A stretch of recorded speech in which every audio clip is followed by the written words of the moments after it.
Hello, and welcome to episode 74 of Ranking of Saturn, the penultimate episode.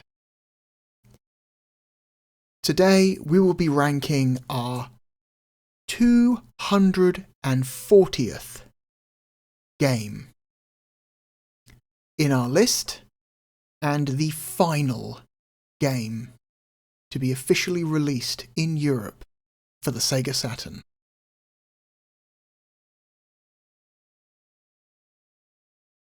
We're just going to quickly look at what our current top and bottom 10 are. Our current top 10 are at number 10, X-Men Children of the Atom. At number 9, Fighters Megamix. At number 8, Marvel Superheroes. At number 7, Panzer Dragoon 2's Vi. At number 6, Galactic Attack. At number 5, Street Fighter Alpha 2.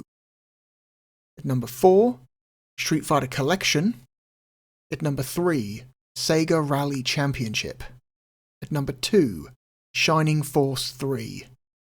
And at number 1, the current leader, Panzer Dragoon Saga.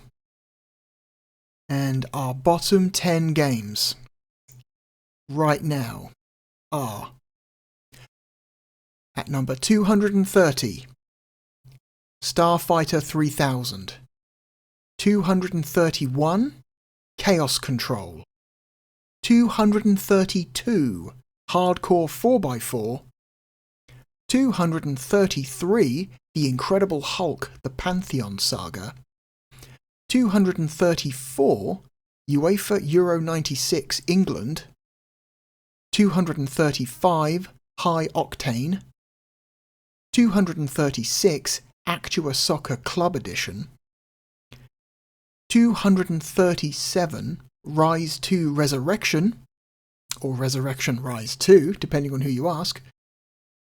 At 238, The Crow, City of Angels, and in dead last, since episode 17, well over a year ago, Revolution X, at position 239. That is our current bottom 10 and our current top 10. However, we still have one more game to play, so there is all to play for. Who knows, by the end of this episode, we may have a new number 1. Or a new number 240. Who can say? Who can say? Who can say where it's going to go? Not until we've played it. For 2 to 3 hours. And the game that we are going to play today is a little survival horror game from System Sacom and Sega CS2. It is Deep Fear. Deep Fear is an interesting game. It is very much a game of its era.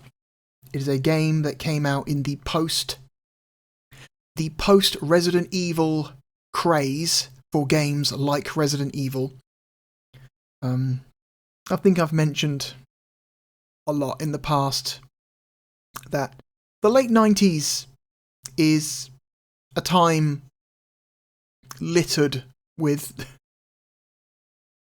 Resident Evil knockoffs. There are so many games that came out in the wake of Resident Evil attempting to just rip it off. If you don't know what that means, games with pre-rendered backgrounds, fixed camera angles, and more often than not, character relative controls, aka tank controls. And Deep Fear is part of that. Okay. Let's Get rid of the list, bring up the capture. Deep Fear supports the 3D pad, so I will have the 3D pad plugged in for this. And let's go. I said this game was made mostly by System Seicom, which is the same developer that brought you The Mansion of Hidden Souls and Gekomugentan Toriko. So this is a departure for them. They typically make FMV adventure games. This is the first, the only game of theirs I know of up to this point that isn't one of those. I know they would also go on to make Blue Stinger for the Dreamcast, which in some ways is a similar game, but I think this is a first for them. There is a intro video that will play if we let it sit at the title screen.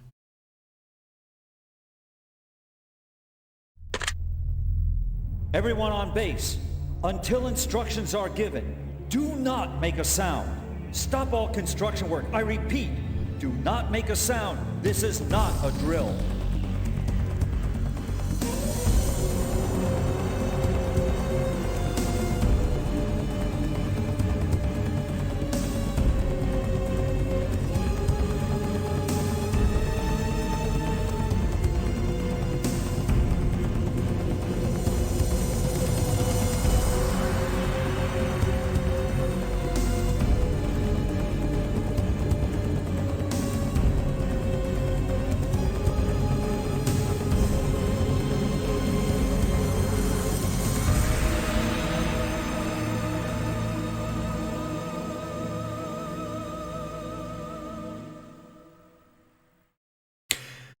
So yeah, the premise is a survival horror game in an undersea base, which is kind of a cool concept. I don't know, I think that sounds pretty good. This game is a very obvious mashup of three major influences. It is obviously a Resident Evil knockoff. But the story and setting of the game are a combination of... Where is it? John Carpenter's The Thing and James Cameron's The Abyss. Both really good movies. So, I'm not complaining. Somebody found a way to merge those two together. Okay, here's the options menu. So, what this means. So this... HP, this decides whether or not your HP bar will be on screen. Either it's always on screen, it's always visible, it's never visible, which is a weird option, or auto. Basically, this means if your HP bar is full, it's not visible on screen. The only time your HP will be visible is if you've lost some health, which I think is a good idea. Regulator air. Always on, always off, or auto. Again, I think auto is the best option for this. Block air, it's a good idea to keep that on. Bullets is a good idea to keep that on. Could you imagine trying to play a game like this with everything turned off? Like, that would be hardcore mode. You're not allowed to know how much HP you have. You're not allowed to know how much air you have. You're not allowed to know how much ammo you have. That would be insane. No. And I'm not insane, so I'm not going to do that. Enemy search, we're going to turn on. I'm going to let you know. I'm going to tell you what enemy search is once we get to a point in the game where it makes sense to. Basically, it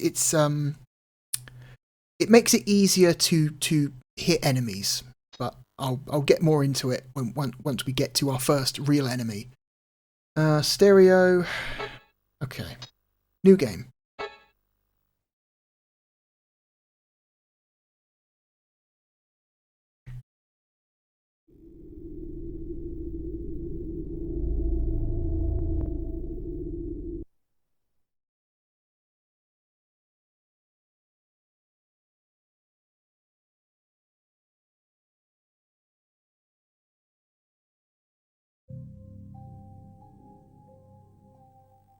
Game's got a pretty good soundtrack, I think.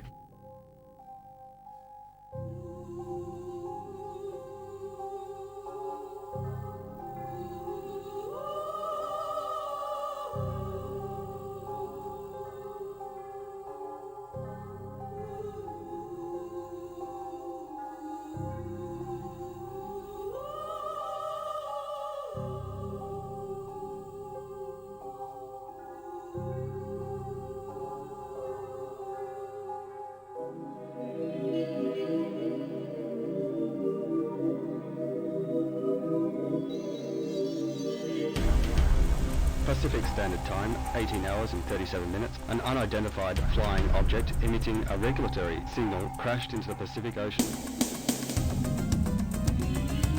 This is Rainbird. Eldridge, do we read? This is Eldridge.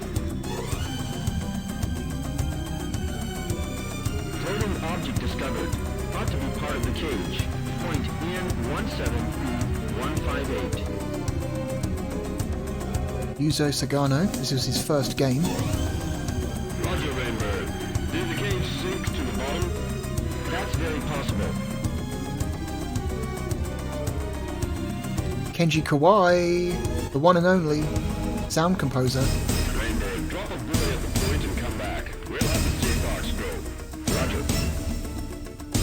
Yasushi Nirasawa, creature designer. He returns again.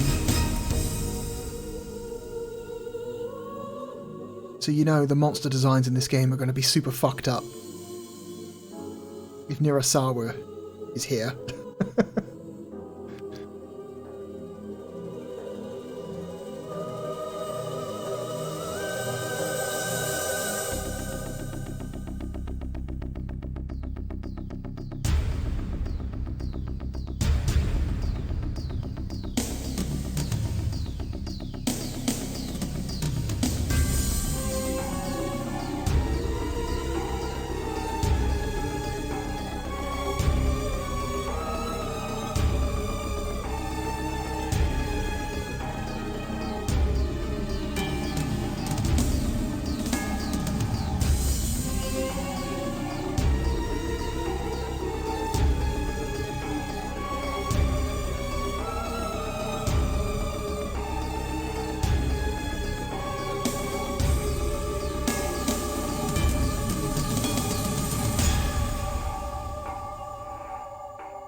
Stella.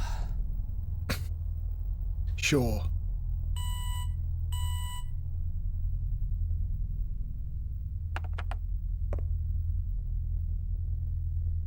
Chief! You don't have to yell, Mookie. I can hear you just fine. It's an emergency! Sharon's drowning in the E-pool! Come quickly! I'm right above you. I'll be right there. I'm just going to let you know, the voice acting in this game is incredible. Incredible. Some of the best, worst voice acting you will ever hear. Okay, so basic controls. So because we have the 3D pad plugged in, we have camera relative controls enabled. So it means that if I push up on the analog nub, he walks away from the camera. If I pull down, he walks towards the camera. It also gives us an incredible amount of, like, maneuverability. Like, holy shit. Oh god. Like, you can turn around as fast as you can flick the analog input. It's nuts. It's nuts how maneuverable you are in this game, if you want to be. Compare that to how stiff and awkward controls in a lot of other games of this type are.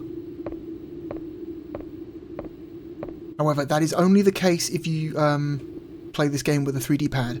If you play this game with a regular controller, or you set your 3D pad to digital mode, you will play with standard tank controls, or character relative controls. Also, this is a horror game that isn't very scary, primarily because this game gives you infinite healing items. You get as many healing items as you need as long as you return to fixed locations where there are first aid kits. Also, infinite ammo. This game has infinite ammo as well, so you never have to worry about running out of bullets for your guns, because you can always go back to armories and top up. Also, this game plays with like a mechanic, because you're at the bottom of the sea. and you're an undersea base at the bottom of the ocean, and obviously air is a luxury. And at certain points in this game, your air supply is not your air supply is in question or is failing, you know, and so you have to run through areas of the base where there's very little air to breathe, and that would be scary. That would be the way, you know, the way it handles that would be, you know, anxiety inducing, you know, would be scary if it were not for the fact that the game also gives you infinite opportunities to refill your air supply. So a lot of really cool ideas in this game are completely undercut by how generous the resources are. So our main character is John Mayer. He's an ex-Navy SEAL. Now he's a civilian. He's a member of the ERS, or the Emergency Rescue Service. We will come across a lot of these yellow boxes in the game. These yellow boxes serve two purposes. They refill or they recycle the air in the area that you are currently in, and they are also save points. So right now we can't cycle the air because there's no reason to, but we can save our game, so let's just do that.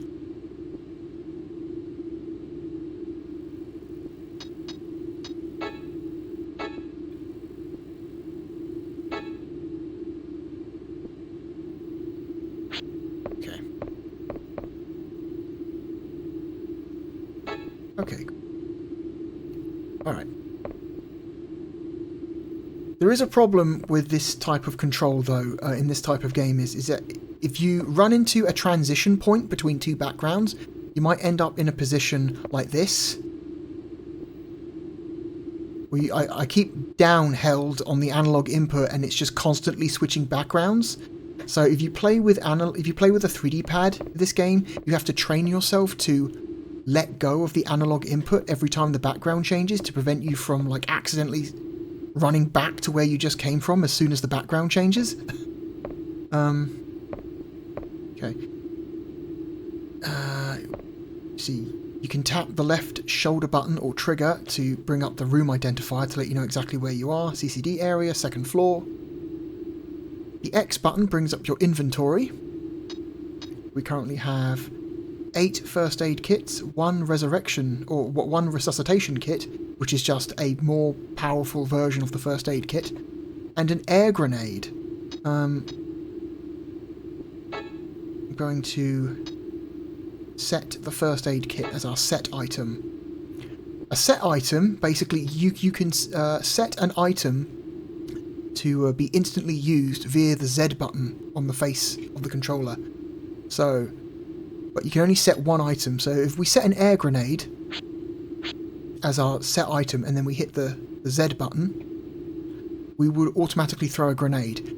Do not set grenades unless you are in a position where you think you will need them, because the amount of times you will accidentally hit the Z button or Z button when you don't mean to and waste a grenade is not not great. So I prefer to set it to something that's not valuable, like first aid kits. Okay. The Y button brings up your map. Your current location is blinking, and you can push up and down to change the floors. And the flashing room on the floor below us is our destination. So the 2 rooms that flash will be the room you're currently in and the room you have to go to for your next major objective. So, alright. And then the R trigger is for readying your weapon, but we don't have a weapon right now, so more on handling guns later. C button to examine things and use things. We've got to go see to this drowning or whatever.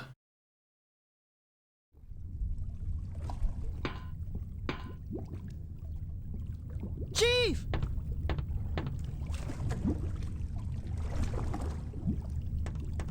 Chief!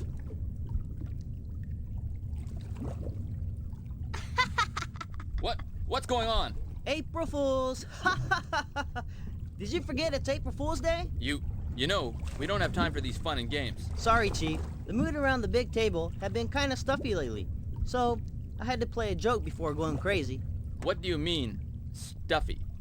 You were just transferred here a week ago, so you may not have noticed, but it's been especially stuffy lately. The Army people have been really uptight. It's our co-worker, Mookie. Switch off seat He's a character. pilot system and adjust the blast. Roger. Seafox automatic pilot system off. Seafox, play ball. This time Mermaid may be waiting for you. Yeah, I wish. If only they were real mermaids. Yeah, definitely. What was that? Hey, stop! Seafox, do you read me? Seafox, what's wrong?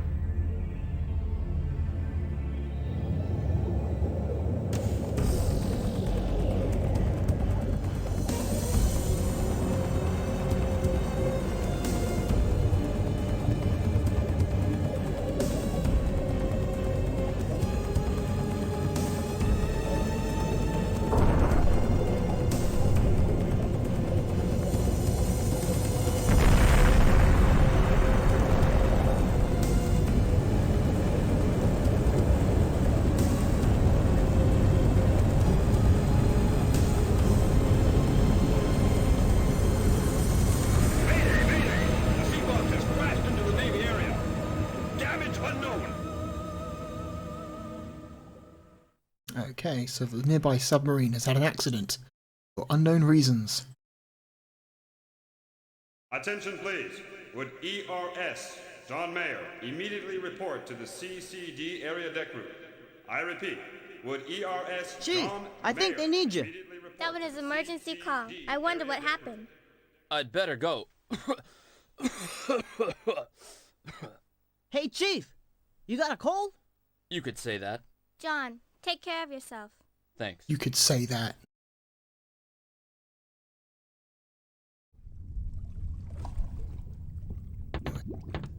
Okay. Still can't get over how maneuverable you are in this game compared to most other games of its type from the era. Jesus Christ, you whip it around.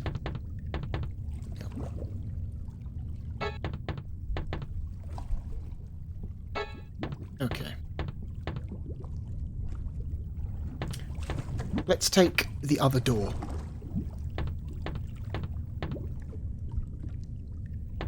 So in order to run, you have to hold down the B button. So yeah, walk, run, walk, run.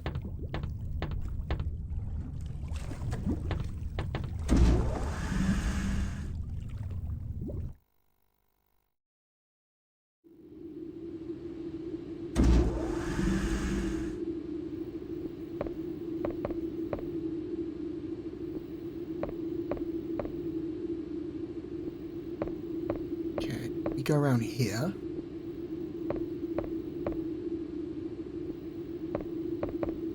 Take the elevator up.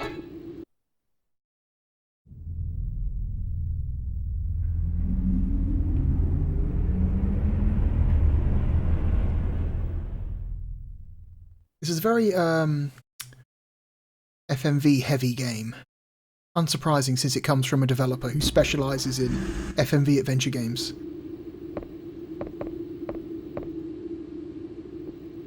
Oh, no. Oh, shit. Okay.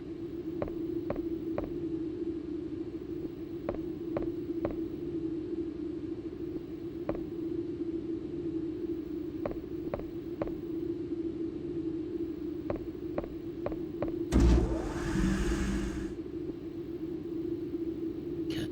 Go talk to our commanding officer.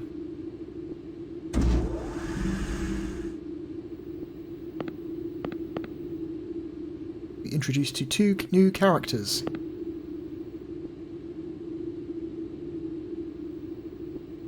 Mayor, we've got a serious situation. What's the problem? A while ago, the Sea Fox, which was just getting ready to depart, crashed into the Navy area. crash? What happened? We don't know yet. I asked Dubois, the designer, to come too. Oh, there's no problem with my CFOX system. No accident should have occurred. Oh! We can't get through on the wireless to either the Seafox or the Navy area. We have no idea what's going on over there. This is terrible. My masterpiece is ruined. Oh, what am I going to do? The rescue force has been contacted, but they can't make it for a while. Do you want the ERS to go in? The Navy area is top secret and out of your jurisdiction. We don't have a choice. I want the ERS to go check it out in the Little Shark. We're ready to leave any time. Dubois, the Navy area diagram. The Navy area has an emergency pool which you can come out of. First, find Dr. Wiseburg. This is the top priority. Next, move the Navy area and connect it to the big table. That'll be all. Copy. Fine. I'll give this to you. It's the Navy area level 1 key. Get ready right away. I'll do my best. I don't want any word of this leaking out. There are civilians here. We don't want to start a panic. Understood. Oh, Dubois. Yeah, Dubois is maybe not a great... maybe a somewhat insensitive caricature of an effeminate Frenchman. Oh dear. The things you could get away with in the 90s. My goodness.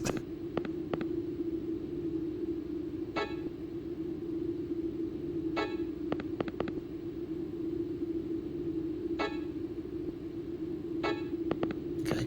The big table is what our undersea base is called. That's the official name. It's kind of a dumb name, frankly. The big table. Like, what?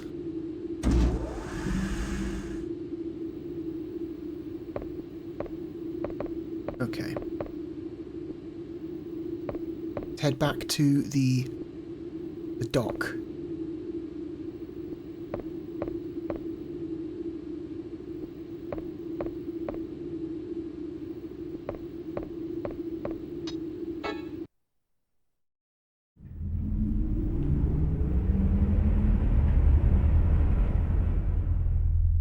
I have a complete playthrough of Deep Fear on my channel, although it is quite old now. I think it's well over 10 years old.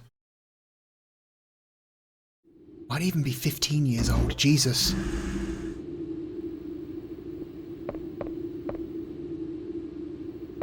Uh-oh. No, back. Oh, God. Yeah. These controls may not be the best choice for this style of game, even though they do give you so much more maneuverability. The transitioning between backgrounds is a little bit awkward sometimes.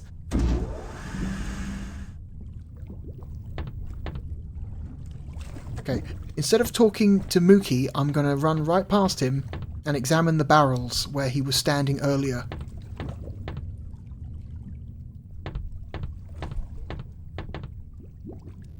To find a hidden air grenade.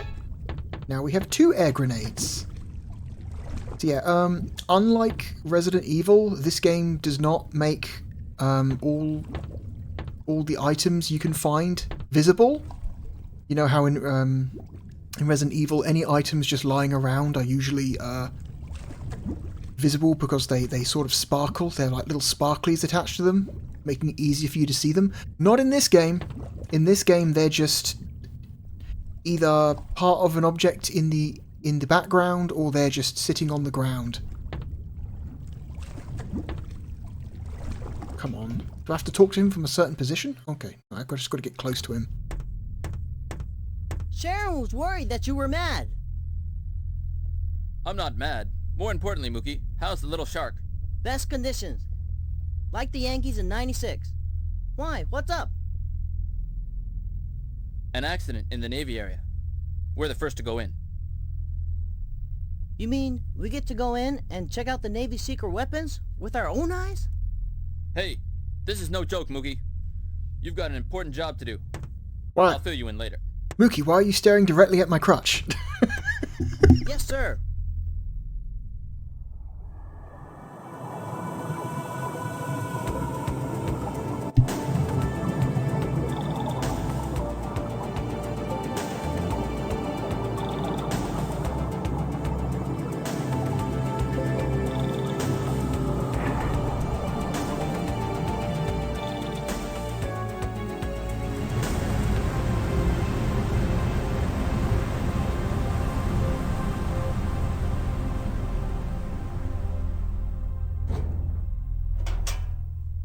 Okay, Mookie, let's slide on into home. Hurry up and get out, Mookie.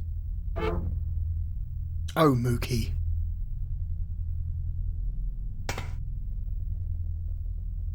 Where's the key, Chief? You mean this? Thanks. I'll go first.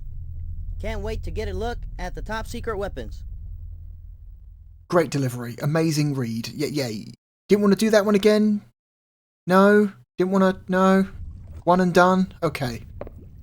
Okay, so you'll notice that now there is a big green number in the top right corner of the screen. This is our oxygen level. This is a visual indication of how breathable the air around us is. It will very slowly tick down over time. When the number reaches 0, our health will start to drain because the air around us will be poisonous to breathe. So it introduces kind of an effective ticking clock element. So in this hallway, it's actually very low. Yeah, once the air gets down below 20, the environment starts flashing red. Here we go. The oxygen circulation system is broken. Activate the AS or else it's going to be tough. Yeah. Talk to Mookie. Chief, did you press the AS? Yeah. Game really wants you to circulate the air.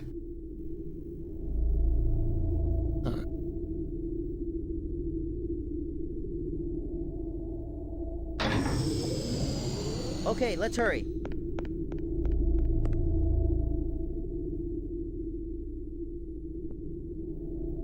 There we go. Also, let's save while we're here. Why not? Yeah, so for this is a horror game that has some really cool, interesting ideas, but it's way too generous with everything. This is a game that is in my opinion, way too generous with healing items, way too generous with ammunition, way too generous with save points. There's no limited saving system at all in this game. You can save as much as you want, whenever you want, as long as you come across one of these yellow boxes, which are frankly everywhere. And the one cool the one cool mechanic this game has that is genuinely anxiety inducing, which is the oxygen mechanic. It just completely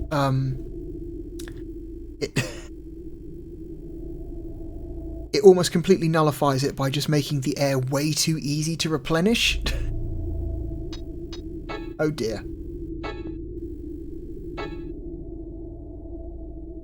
So this is a survival horror game, but at no point is this game actually anxiety inducing.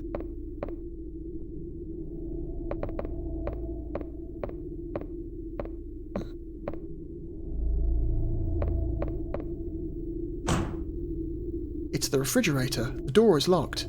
A giant refrigerator, eh? Wonder what's in there.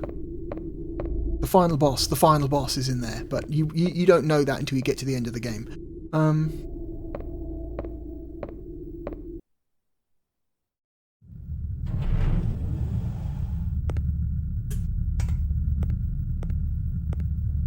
You're slow, Chief. I didn't think you were that old.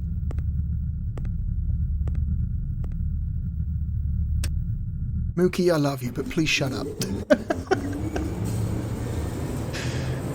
That's what that shoulder pat meant.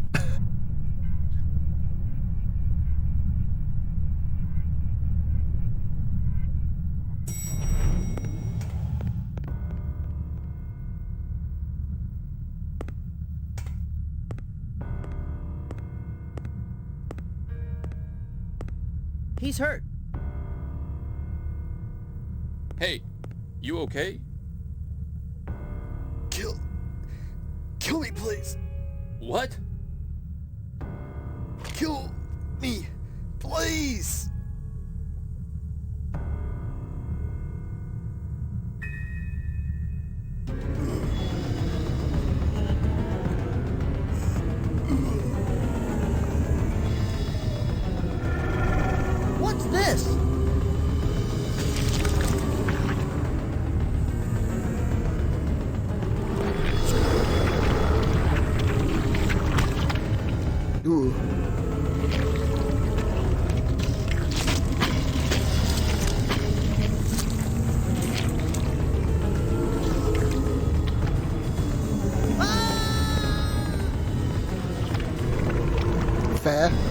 fair reaction.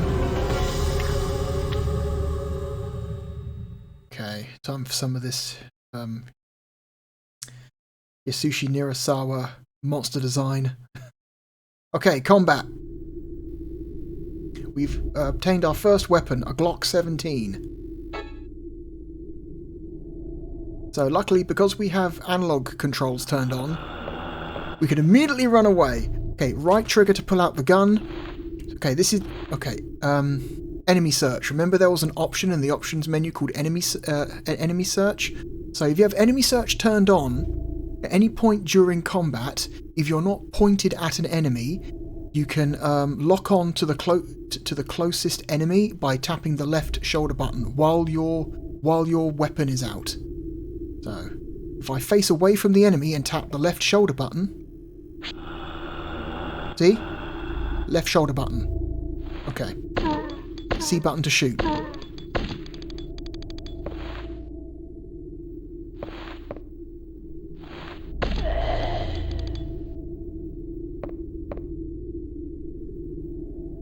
Okay. Can I examine the body? No. So, discharging weapons in a limited oxygen environment will cause the quality of the air in the area you are in to drop rapidly. So, you need to try and keep an eye on the air quality level in the top right corner. Back, Chief. This is bad. We haven't finished our mission.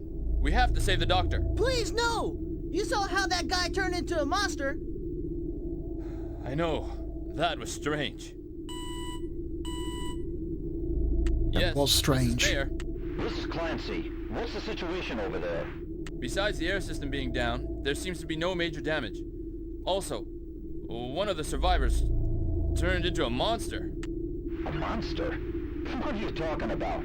Anyway, save the doctor, and hurry up and start the Navy area docking operation. SEALs are on their way. We'll leave the final solution up to them. Over and out. You heard the man. Let's go. Mookie, pilot me around the Navy area. Wait! Okay, I'll do it. I'll do it. But on the condition that you give me my vacation 1 week earlier. Then I'll take you around the Navy area wherever you want. Okay. I'll see to it you get topside earlier. All right. I gotta get out of here. This place gives me the creeps. It's weird that when your superior radioed you, you wouldn't just immediately lead with the monster. You were like, well, you know, the air system's down, there's no major damage. Also, a guy turned into a monster? Weird, right? Like, you wouldn't lead with the monster?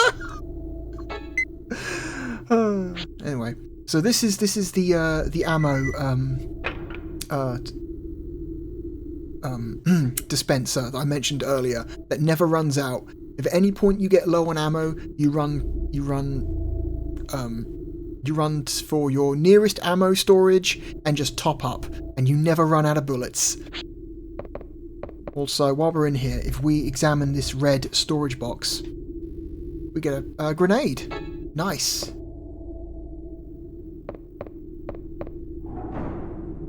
Again, there's no visual indication that there was a grenade there or anything to pick up. You just kind of got to examine your environment.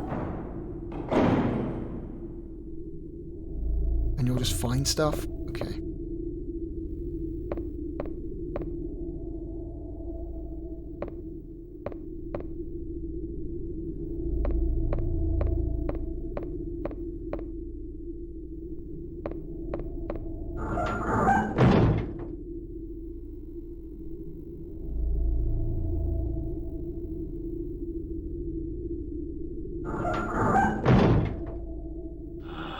Oh, another enemy.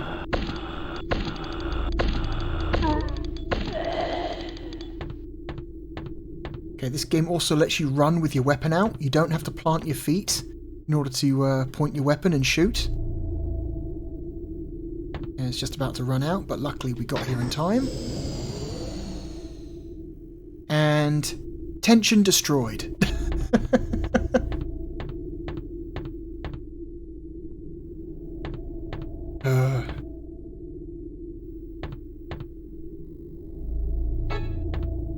control panel for the lift. Whoops.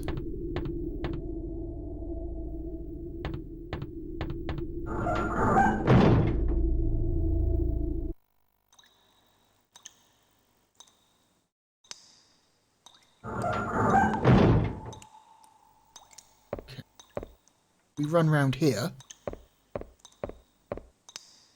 We can find another air grenade. Oh no, a regular grenade. Cool.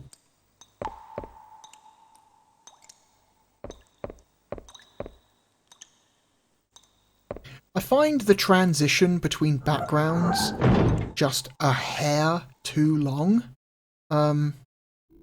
Like that fade to black, then fade up again. It's like, God, it's like half a second too long. It's not a super long time, but it adds up, especially when you like transition between backgrounds 4 or 5 times in the same room. I feel like it really adds up. Oh yeah! Here's the key back. Thank you. Will it move? Have faith. I'll let you know when it's ready. You still remember that 1-week deal, right? Yeah. I've got my level 1 key back.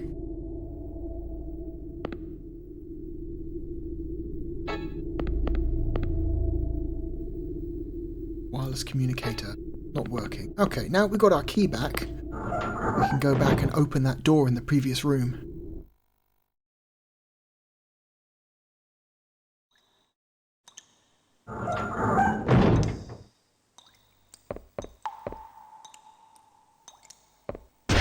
There! It's a good thing we are insanely maneuverable. That would have been a problem.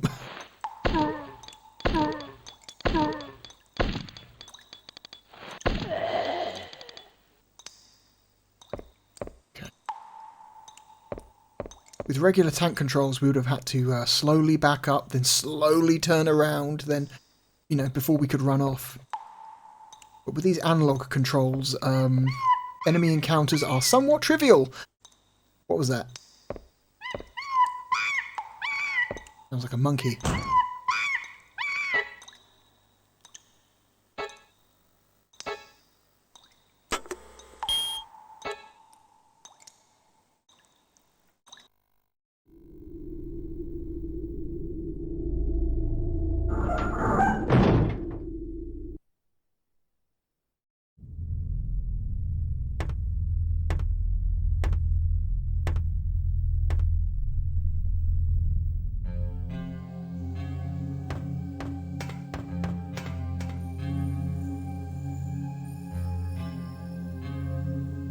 Stella?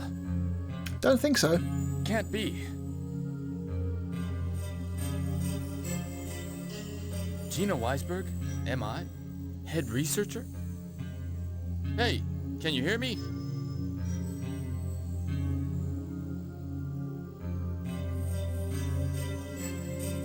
Dr. Wiseburg, I'm John Mayer of the ERS.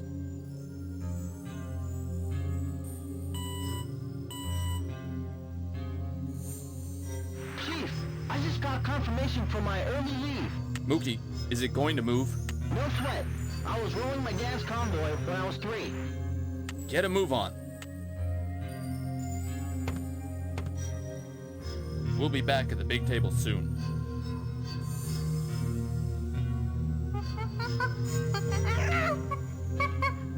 Oh, by the way, chimpanzee. Not going to explain the chimpanzee? No? Okay, fine.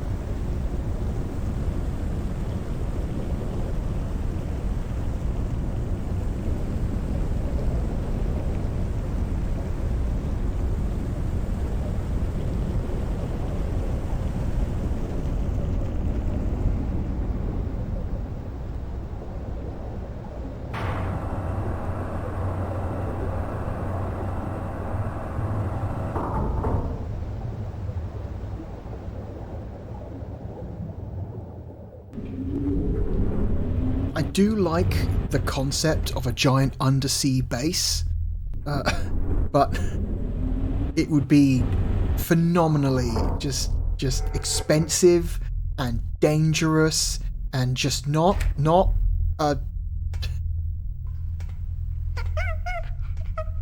just not a good use of like resources. Whoa, your boyfriend? Just kidding. But it is a cool idea.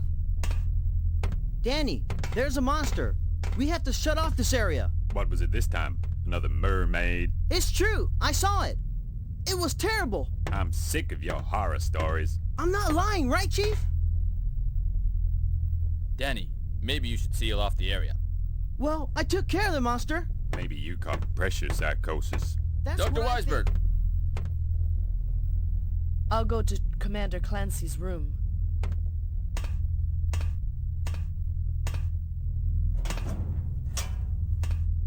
Okay. Not very friendly, huh? But she's beautiful.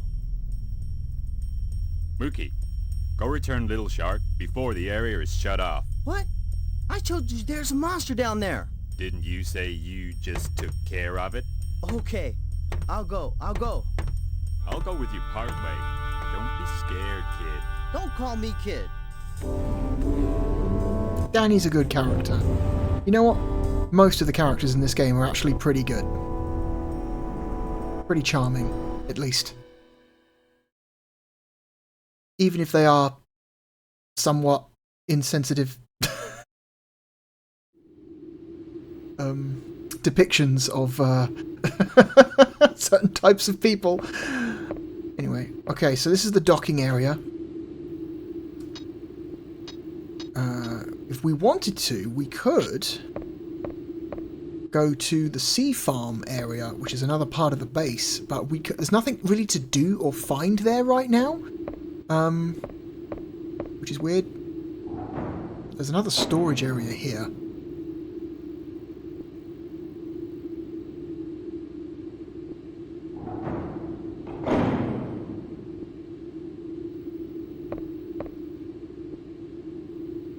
Another save point. Oh, yeah.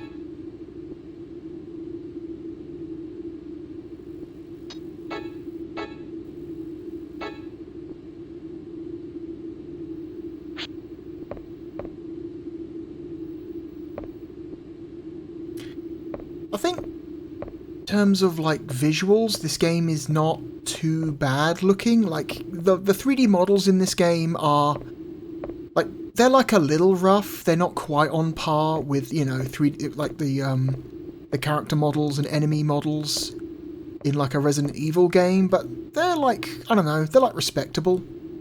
The one thing I do not like though about the way this game looks are the frankly hideous drop shadows under every character. I get it. It's the Sega Saturn finds doing transparency tricky in some cases, but my god, this gigantic solid black circle under us wherever we go is just, I think, extremely ugly and distracting. I would have preferred it if they just didn't give the characters shadows at all. Because the drop shadow, frankly, looks like shit. Let's refill our bullets while we're here, because we can, and there's no reason not to.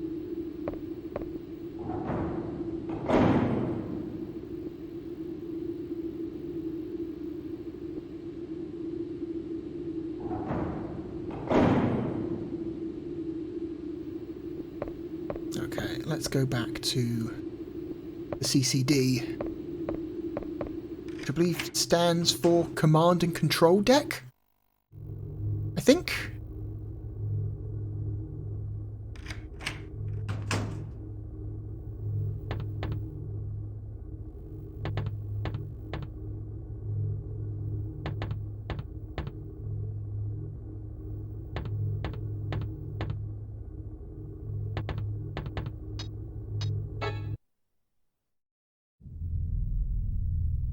A lot of elevators in this game. A lot of elevators. You probably ride elevators close to 100 times while playing through this game. That elevator going up or elevator going down video file gets played a lot. Oh, it's Dubois. What's the matter, Dubois? John, it's a facility check. I have this strange feeling. That doesn't sound too good. Oh, definitely. It's from the air unit area. It's howling at the top of its lungs. I wonder if it's wearing down. Can it be fixed? Oh, not right away. Oh, by the way, Commander Clancy was looking for you. Okay. Okay, let's go find Commander Clancy. Meanwhile...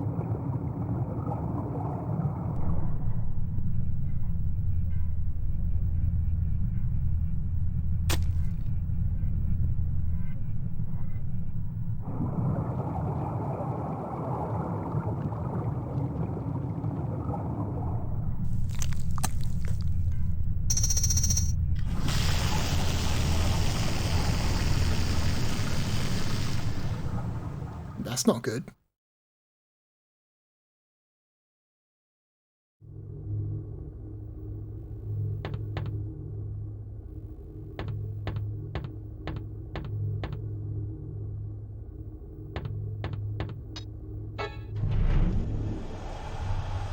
Okay.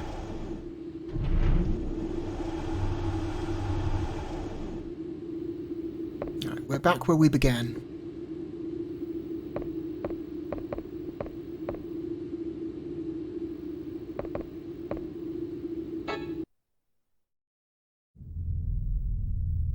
Elevator ride?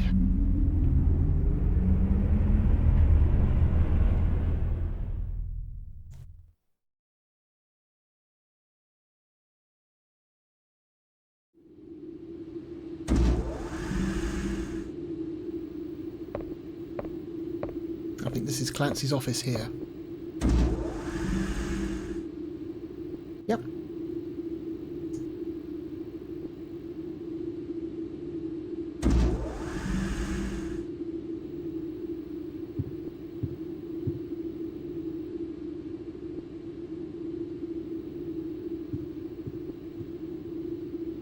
Dr. Wiseburg, I think you should rest a bit in the infirmary.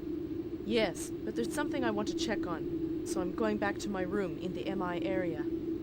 Thanks for everything, Mr. Mayor. John's fine. Excuse me. Thanks for going, Mayor. I heard everything from Dr. Wiseburg. A human being turning into a creature? What's going on in the Navy area? What goes on in there is top secret. And I'm afraid I can't answer your questions, but I will say this. The Navy has nothing to do with the creatures. But... Anyway, a SEAL team has been called in for the rescue. Until they arrive, the Navy area will be sealed off. This is Clancy. What? Okay, I'll be right there. The Sea Fox. It's in a bad situation. Mayor, you come to the deck too. Okay. What next? Okay, while he's not in his office, we can snoop around and maybe look for some shit. Check his desk.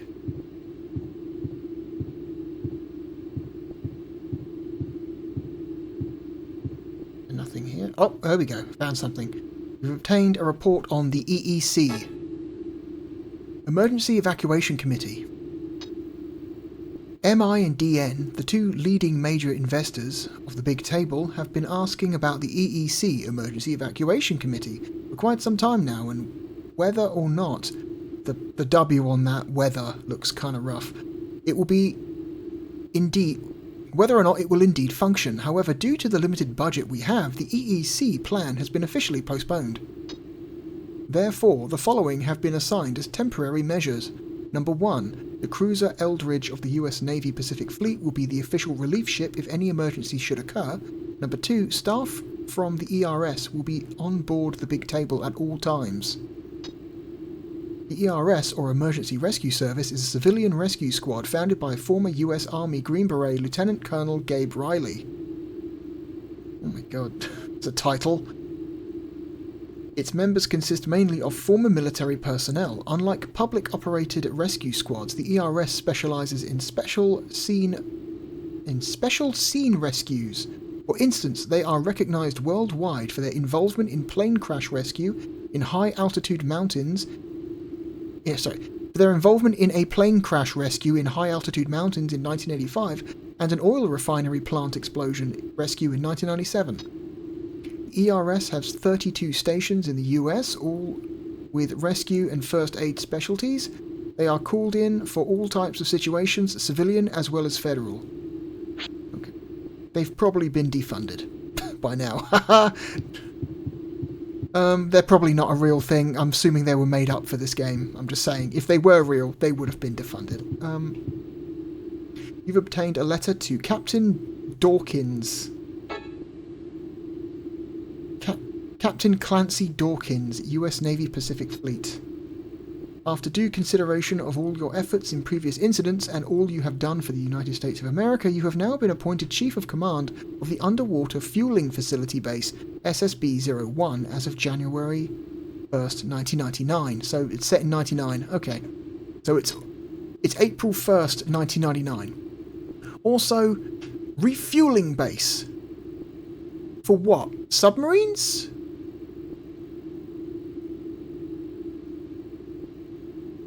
They're nuclear submarines. The thing about nuclear submarines is that they don't really need to be refueled. At least not while they're out in the ocean. Okay, yeah, January 1st, 1999. Okay.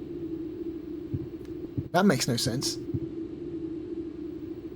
What are these? Can we examine what these are? No? No.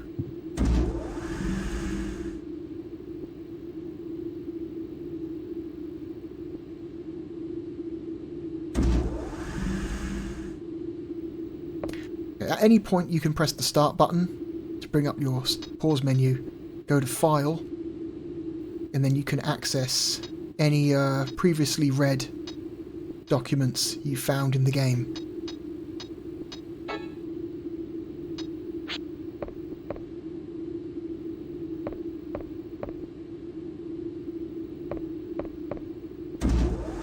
We'll also pop into the briefing room, or sorry, the conference room quickly.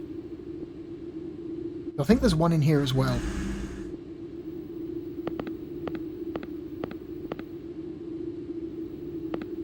I think the back wall. Yeah, here we go. Freeze and preservation of humans. In 1973, the British Interplanetary Society announced Project Daedalus, or Daedalus. This was a design study for sending a probe past Barnard's star, which is about 5.9 light-years away in the constellation of Ophiuchus?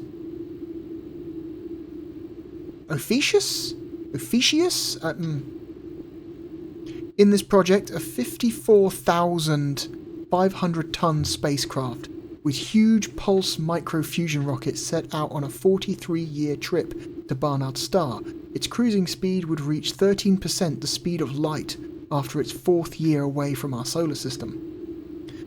Nearly half a century is a long way to travel, especially for humans. Not only are food and maintenance important, the biggest problem is age. If a 20-year-old astronaut were to go up, he would be 70 by the time he reaches his destination. There's no guarantee he will live that long. In order to artificially control a living organism's life, researchers are studying cold sleep. This is a means of freezing and preserving life. Originally, this method was thought of for humans who have died so that they may be resurrected in the future. But in present times, there is no such technology. This is simply a fairy tale for now. There have been reports of success in resurrecting life, though in 1986 an American scientist was able to bring his pet dog's body temperature down to 10 degrees Celsius, stopping the dog's heart and brain, bringing the dog to a dead state. After 7 hours, then he brought the dog back to life by giving it an electric shock. Similar types of experiments have succeeded on chimpanzees as well. Okay, first of all, animal abuse, holy shit. However, the maximum time limit for these experiments was 7 hours. This experiment did show the possibility of cold sleep, but when it comes to a matter of decades and not hours, further studies will be needed. Atomic biology professor Steve W. O'Brien. Interesting, interesting.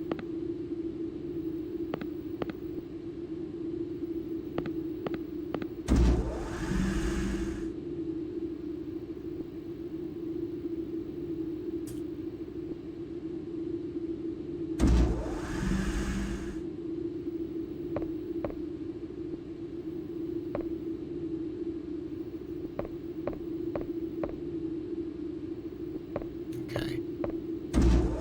Let's go see what's going on with the submarine.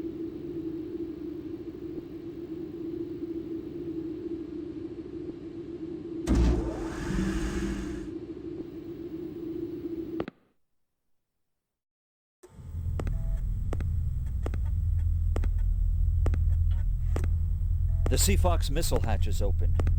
Either there was a malfunction, or someone opened it from the inside. I can hear water in the Seafox's torpedo room. A torpedo will be launched in less than 10 seconds. It has a sonar tracking device. Everyone on base, until instructions are given, do not make a sound. Stop all construction work. I repeat, do not make a sound. This is not a drill.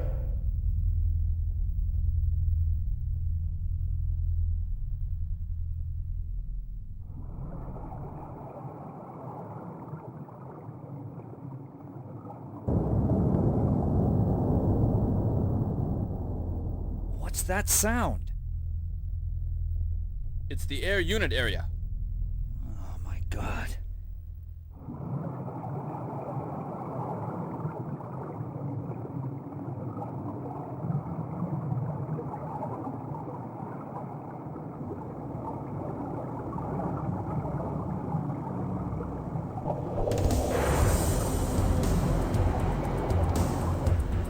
It's been launched! Very intense voice acting.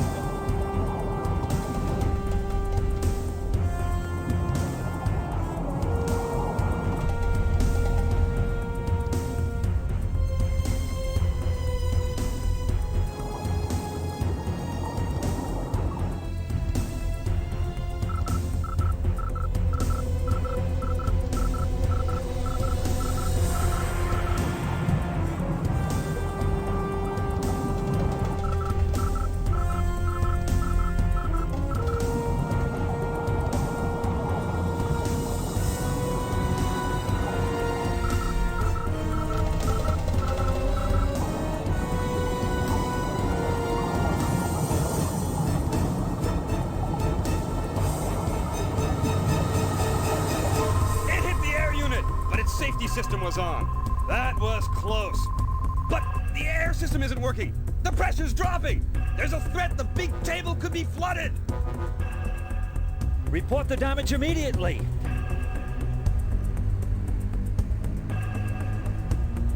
Damn.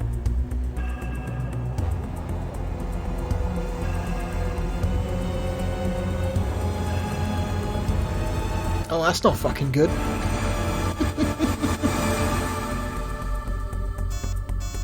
You thought the torpedo was bad.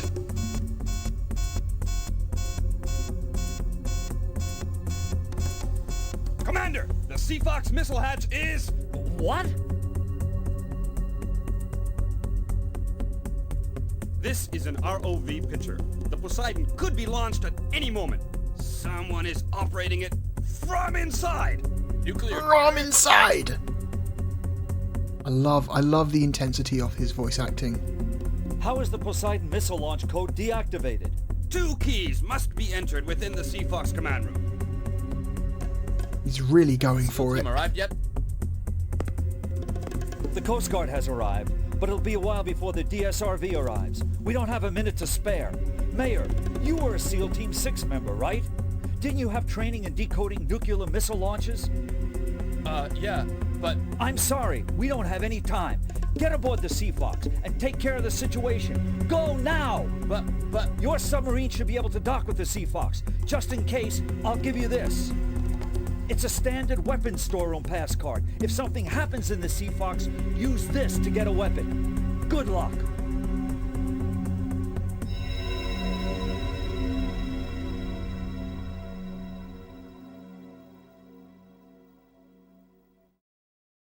I love that all of security locks in this place are keycard based, including weapon lockers.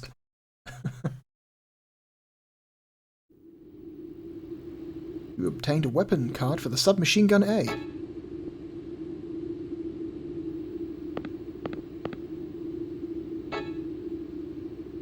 Go to Seafox at once.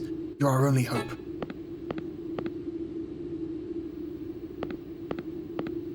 What does this guy have to say? Oh no, I can't get to him. Oh well.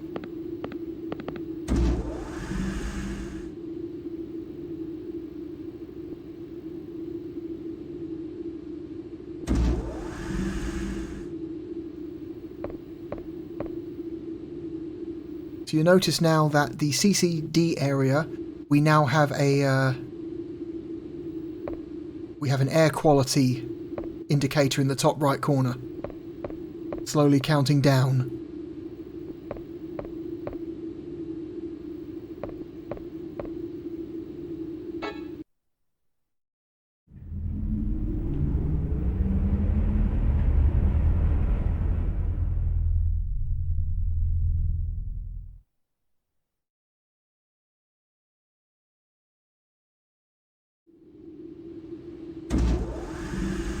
Okay, let's get ourselves a bigger gun.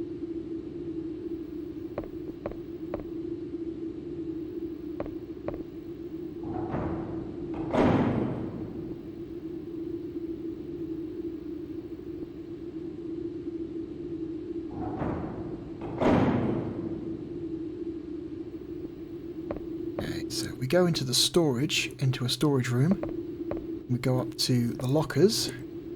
We now have the ability to equip a secondary weapon, or in this case a primary weapon, because our pistol becomes our secondary weapon.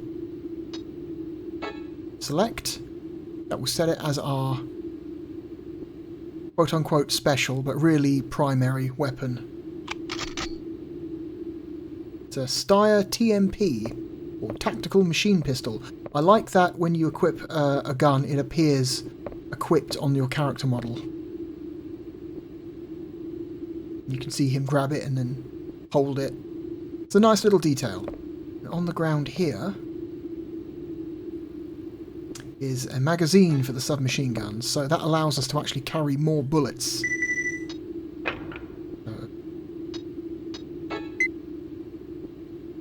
We still have 90. Okay.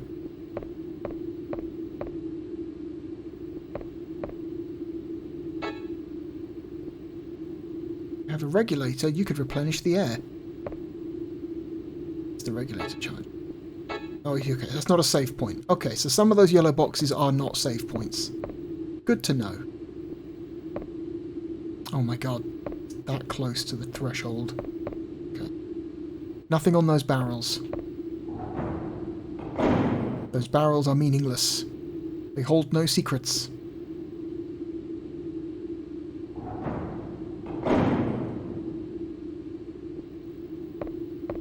Let's go back to... oh shit. Let's go back to the elevator dock.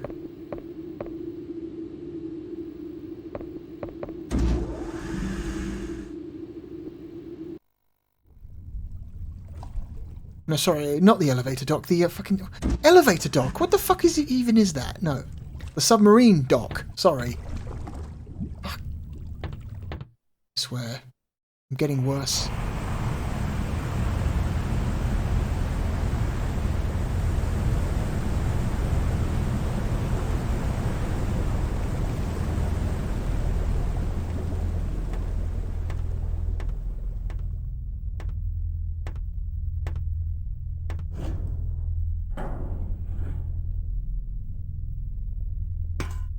Big hitter Mookie is safe at home. Mookie, we have to go again. What? He loves referencing baseball. How come we get all the dangerous jobs? We don't have time to wait for the SEALs. But if it's nuclear terrorists, they would wipe us out with one missile. Let's pray that doesn't happen.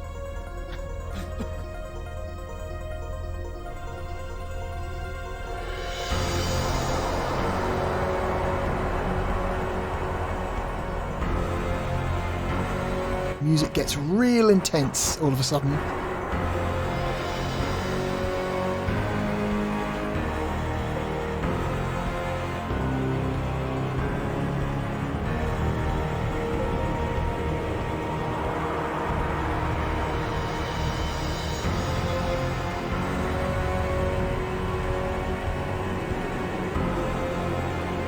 I'll contact you if something happens.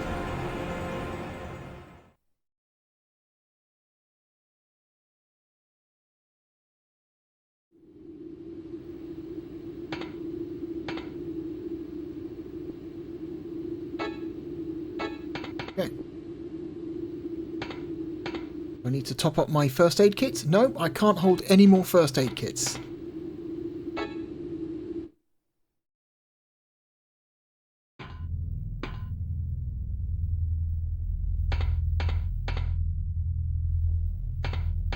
What's this? Regulator charger. I don't have a regulator.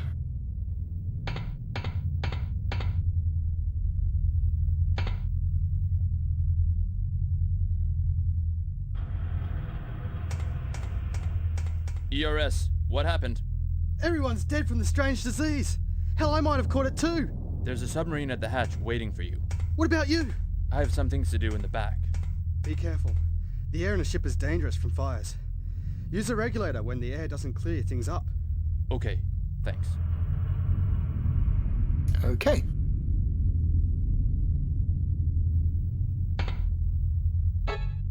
Climb down the ladder.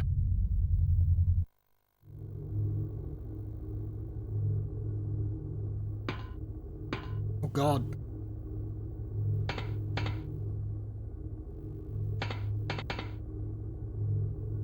That is a charred corpse.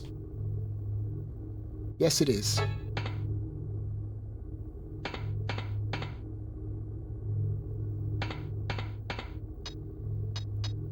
Down.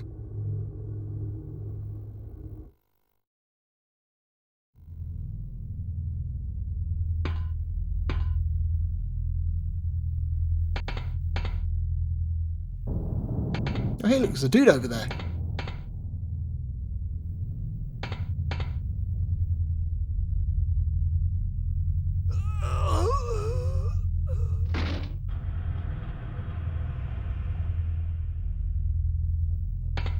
I mean, the air is pretty bad in here.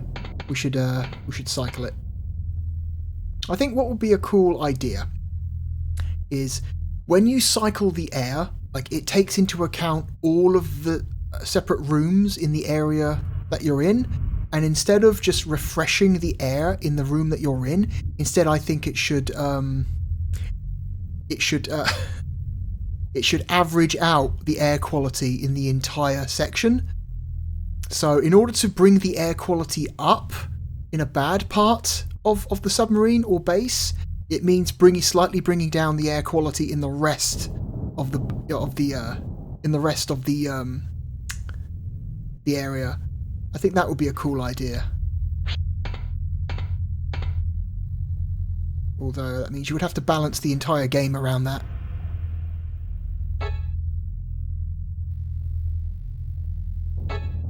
Got a key from him. That's cool. I think it would be like if you're trying to make like a horror game. I think the idea like this idea of like limited air, and you know the air is constantly running out or going bad. You know, carbon dioxide is building up. I think that's a really cool idea. I just wish the game wasn't so generous with replenishing the air, because it kind of just completely defeats the point of it.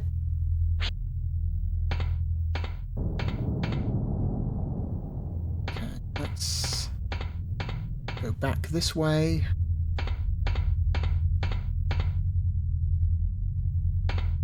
Come down here, I think where the key is used. I've played through this game quite a few times, by the way, in the past. I think I've finished this game like 3 or 4 times. I have not played it though in almost 10 years, so the walkthrough in my brain might be a little bit rusty. I need the Seafox key. Good thing we've got a Seafox key. Also, auto-using keys that are in your inventory would be a cool thing.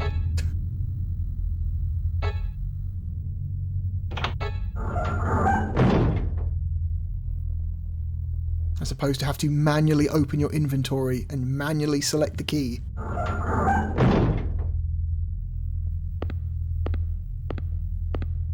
We're in a bunk room. Ooh. You've obtained the air regulator. And you've obtained the KPGL-9.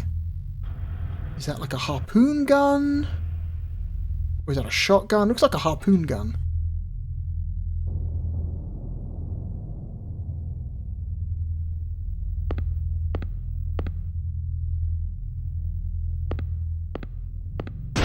Ah! Surprise.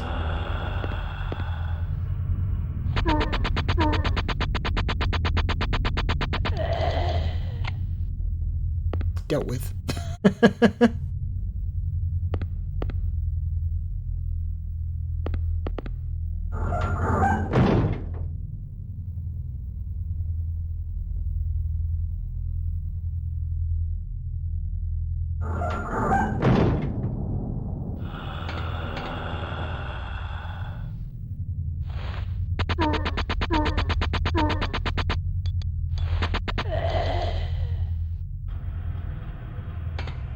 Shit.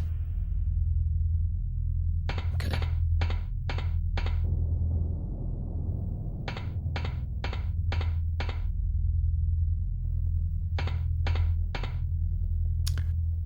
Okay, so I think... Yeah, I want to go down, because I think down here is the torpedo loading room, and I think it's flooded. So I think we needed the air regulator in order to come down here. What I think is funny, though, is that he... Okay, so he automatically equips the harpoon gun if he goes underwater. That's good. Yeah, he equips the air regulator after he goes down the ladder. Yeah, so now you see in the top of the screen, that's our air meter. That's how much oxygen we have in our regulator. The regulator does not refill by itself. You have to refill it manually at one of those yellow boxes. You've obtained a magazine for the submachine gun. Hooray! We looted his corpse.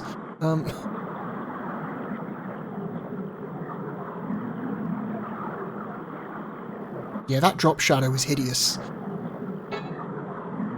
It's especially hideous from this angle.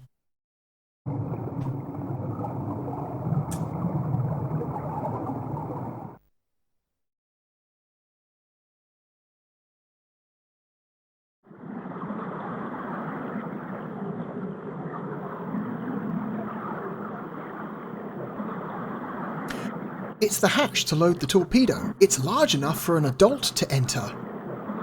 Foreshadowing is a literary device.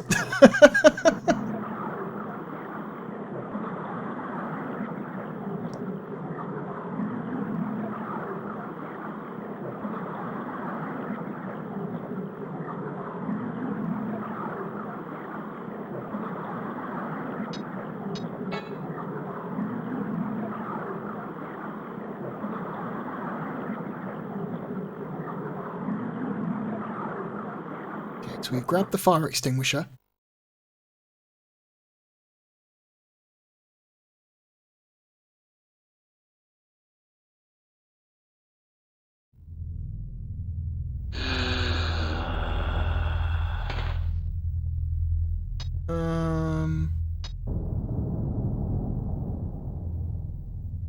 We kill him now? Let's kill him now. Hang on.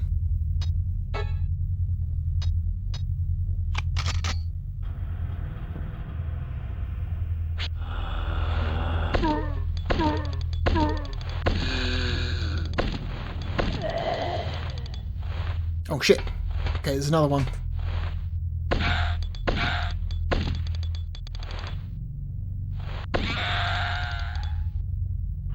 And in classic Yasushi Nirasawa style, some of the monsters are gonna be sexy ladies.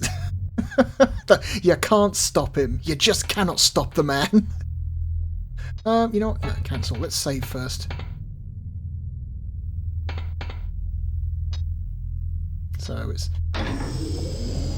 recycle the air, charge the rebreather, or the regulator, whatever you want to call it. Save game.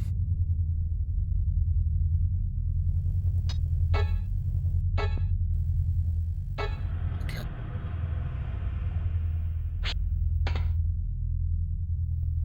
I'm going to go up. If I remember correctly. Up. Yes.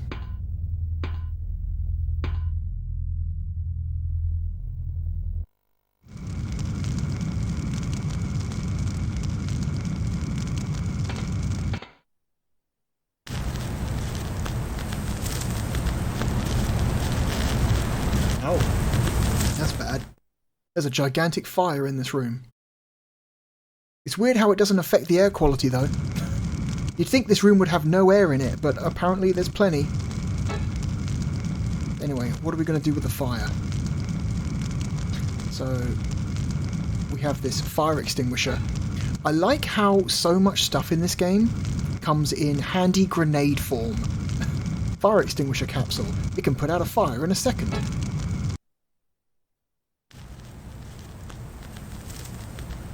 It's probably going to flood the room with carbon dioxide though.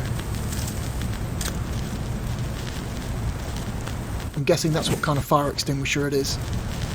Probably a carbon dioxide extinguisher. Yeah.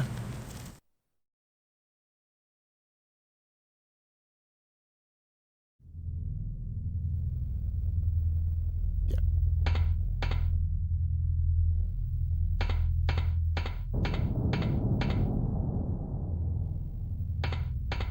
Oh god, another charred corpse. A charred body from his badge. He must have been a high-ranking officer.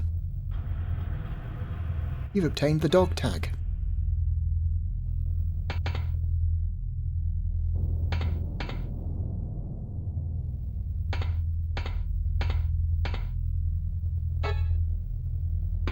Okay, let's go up to the bridge.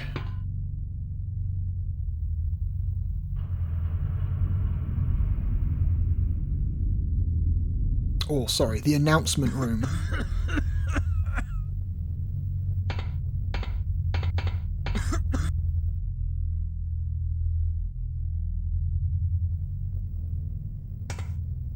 Are you okay?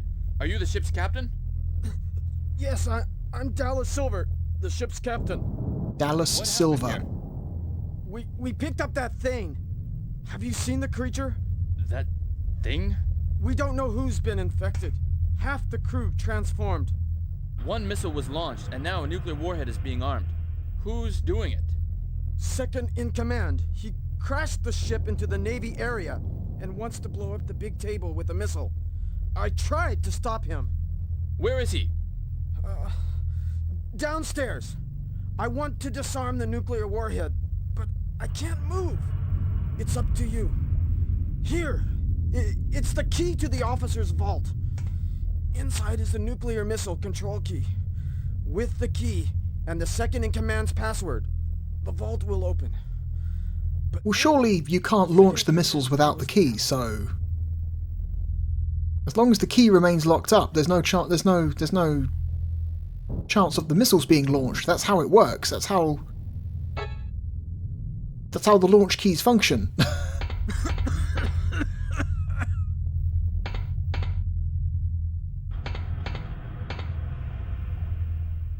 Control panel for nuclear missiles. There are 2 keyholes. Okay, so it's a PAL key system. They're awfully close together for a PAL key system. That's weird.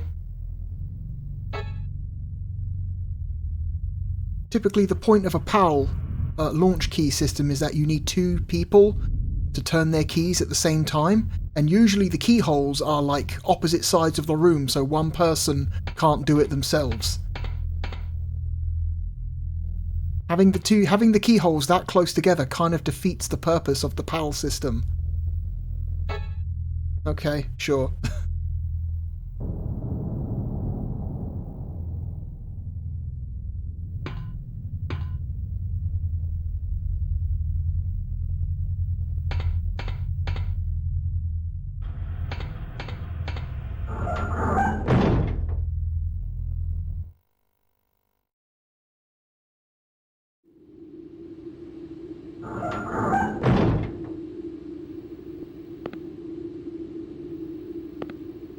Oh, cool. Ammo.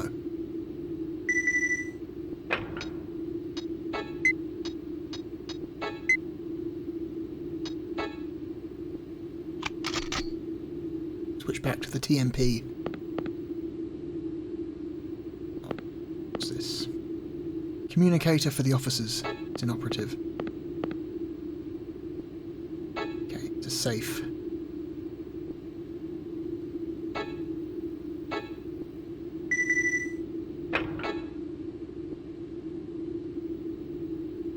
Safe is double locked. You need to enter the passcode. So he said the second in command had the passcode, and we did get a dog tag from what looked like a high-ranking officer upstairs.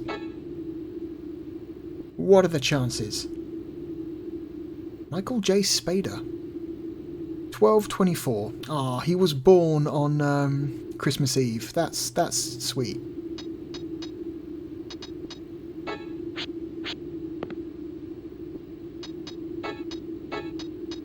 People should not use their birthdays as passwords or passcodes. It's a terrible idea. Especially if you're trying to secure a fucking nuclear missile control key.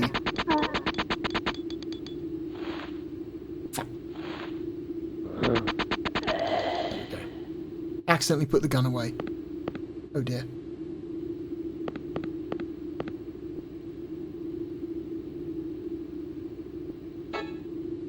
I thought that was a door, didn't realise that was a...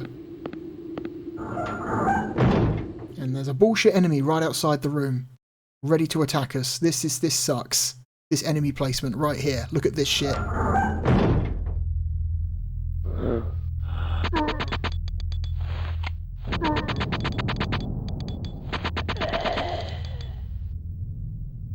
That's some bullshit enemy placement right there.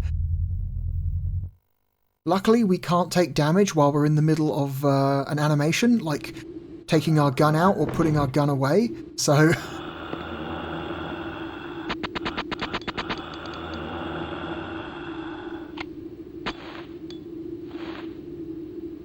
Oh, he's just going to come back to life, isn't he? Ah, that sucks.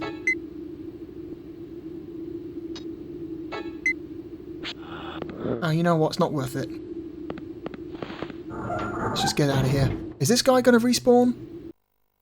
Probably. If he respawns, that's fucked. No, he didn't. That's fine. That's cool.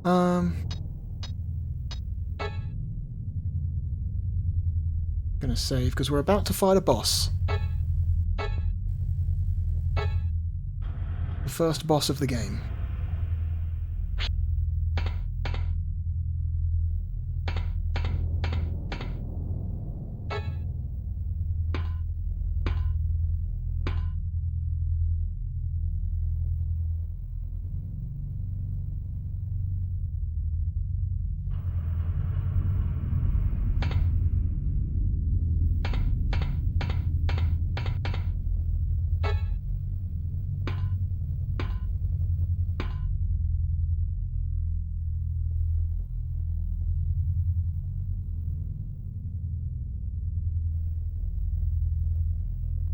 Hey, where'd the captain go?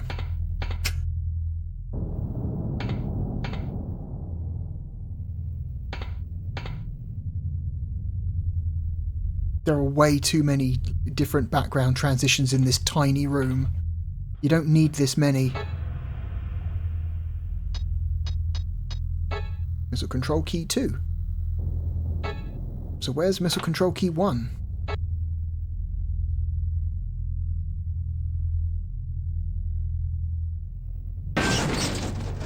Oh god. Guess what?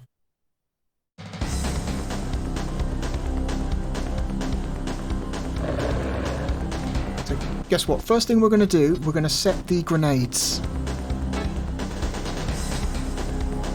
The real grenades, not the air grenades.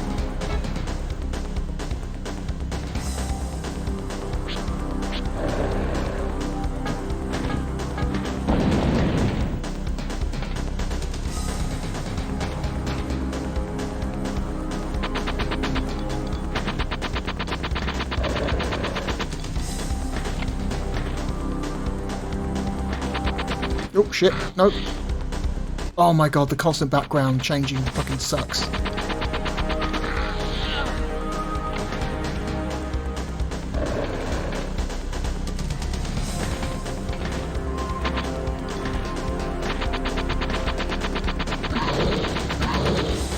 Another grenade.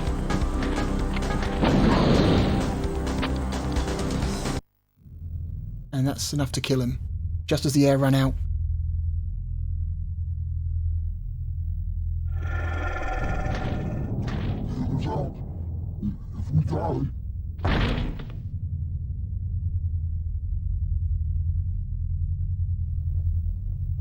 It sucks when you have to fight a creature with a lot of reach in a tiny fucking room. Especially a room with way too many background transitions.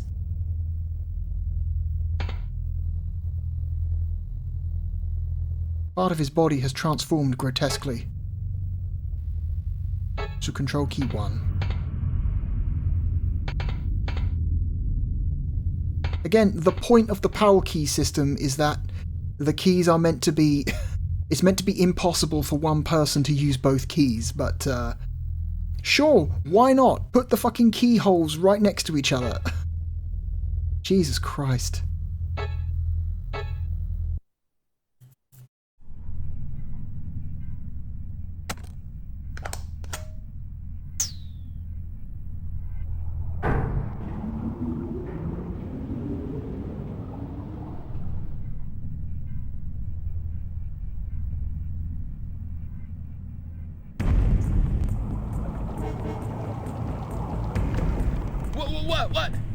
What?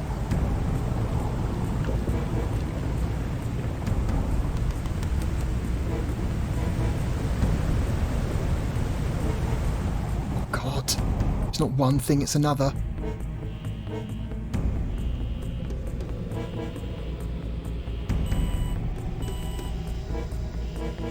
So the submarine is now upside down. Yeah, I'm fine. What happened?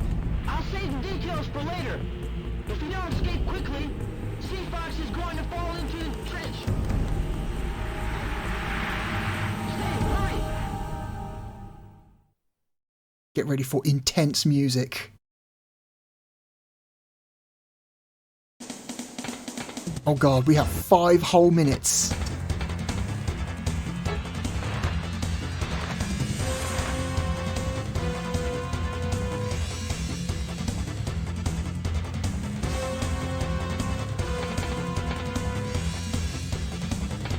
Oh no. Yeah, I think it's the next ladder. No, fucking Christ.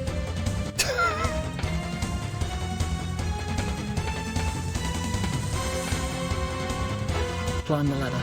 So we've got to climb up to reach the bottom of the sub.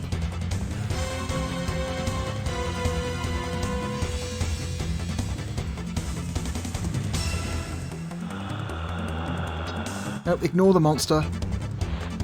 Ignore the monster. No one cares.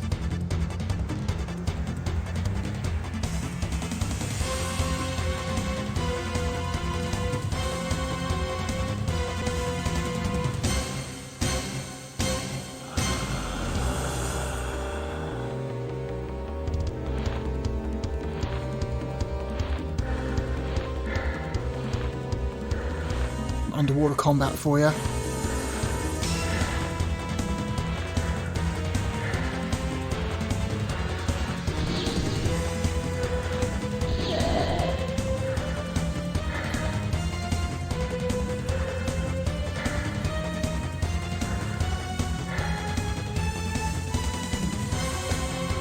Oh God, we want to climb up because we're trying to go to the bottom of the sub.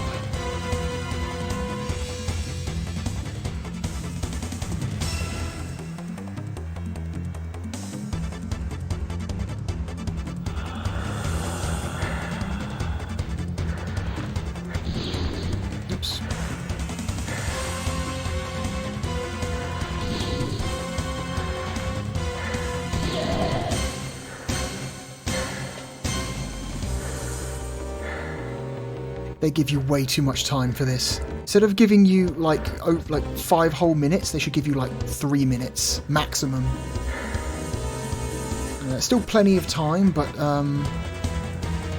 it at least, you know, helps with tension.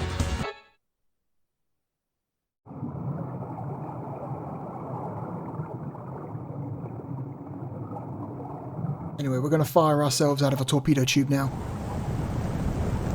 Also, one thing this game is not really consistent about is water pressure. We're about to fire ourselves out of a torpedo tube at the bottom of the ocean. Our entire body should be crushed. But, you know, it's fine. I guess I'm not as young as I used to be. The blast tank burst. A sad ending for the Sea Fox. Millions of dollars down the drain.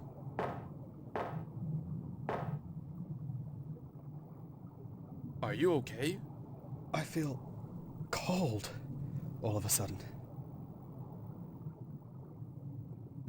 This is Little Shark. Mission accomplished and returning.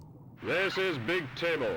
The CCD area pool cannot be used because of the SEAL's DSRV. Wait a minute! Head towards the MI area pool. Over. No way! The MI area is in the opposite direction. What are they thinking? It's far, but oh well. I'm going to accelerate. Hold on.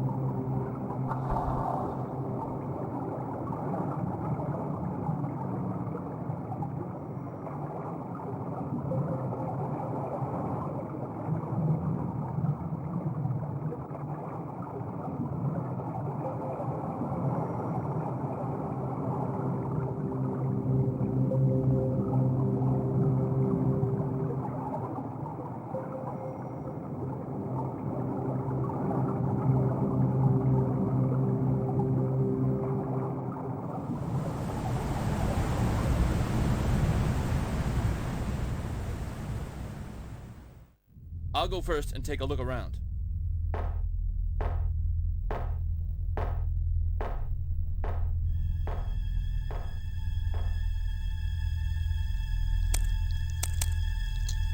Ooh, ow.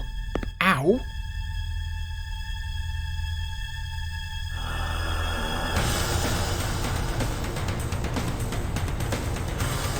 Oh no, Mookie.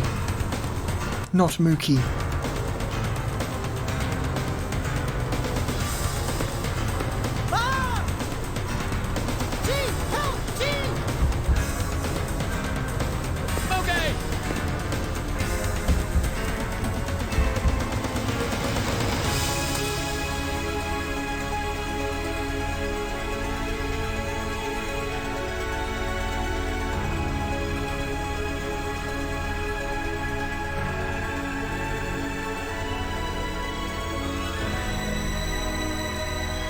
Oh fuck, that's grisly.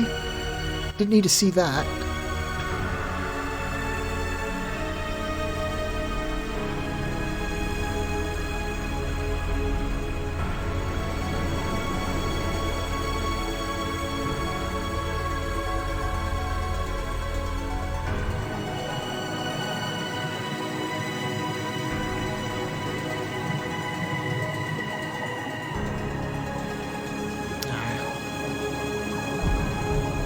Pour one out for Mookie. He deserved better.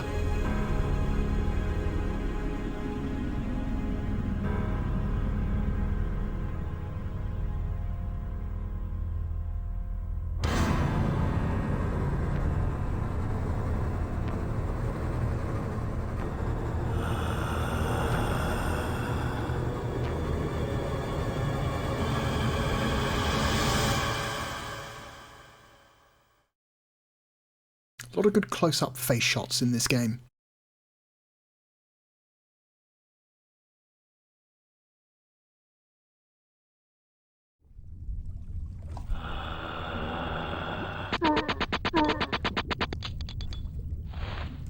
Well, shit.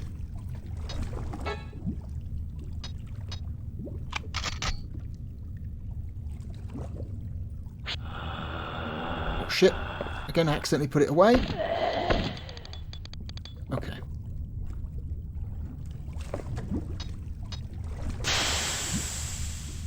So the small yellow boxes are just for recharging the rebreather. Good to know. Rest in peace, Mookie. God's sake. Can we examine the... Nope, nothing to say. Okay, so now in the medical eye, the MI area.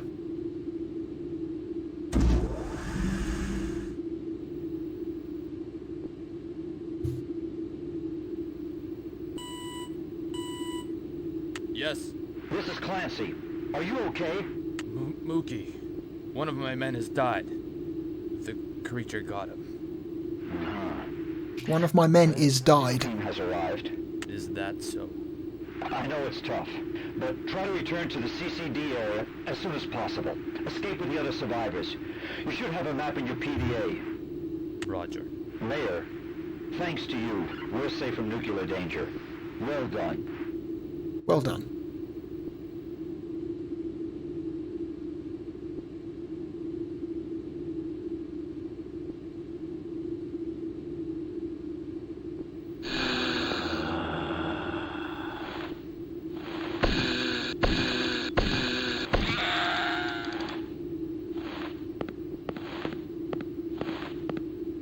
Another... Oh god. Get off. Fine. Come on then.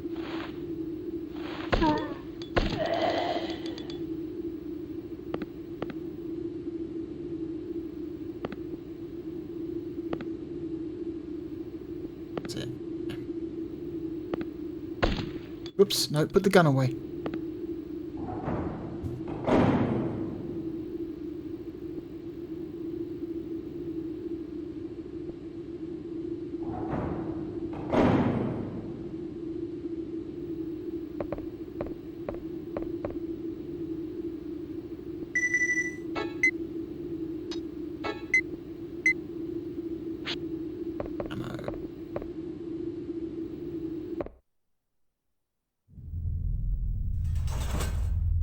Okay, so there's a security gate we need to disable first.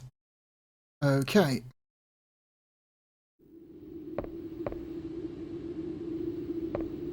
Also, the air in this storage room has run out. That's no good.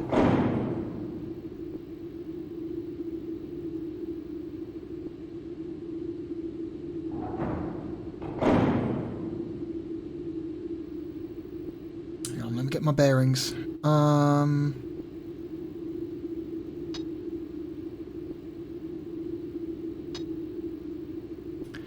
Okay, we need to get to that hallway, but we can't because we can't get through the storage room, which is currently highlighted in red.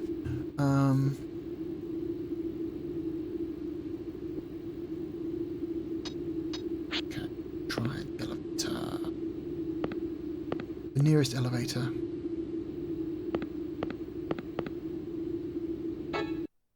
This one.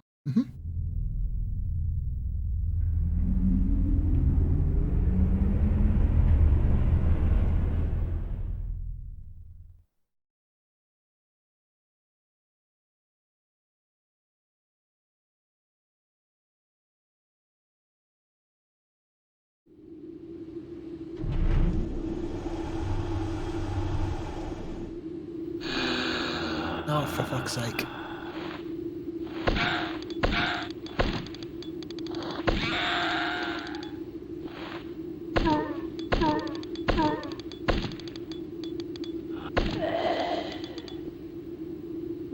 Okay. Okay, there's something weird going on with the analog nub on this controller. Sometimes when I try and run, it's like it's like starting and stopping constantly. It's weird. Okay, there's two rooms. Let's try the one to the north first.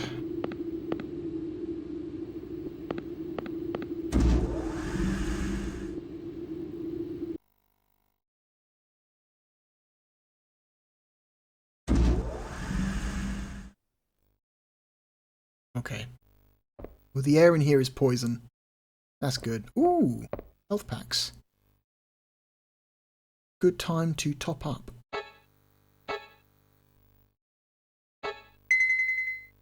HP been replenished.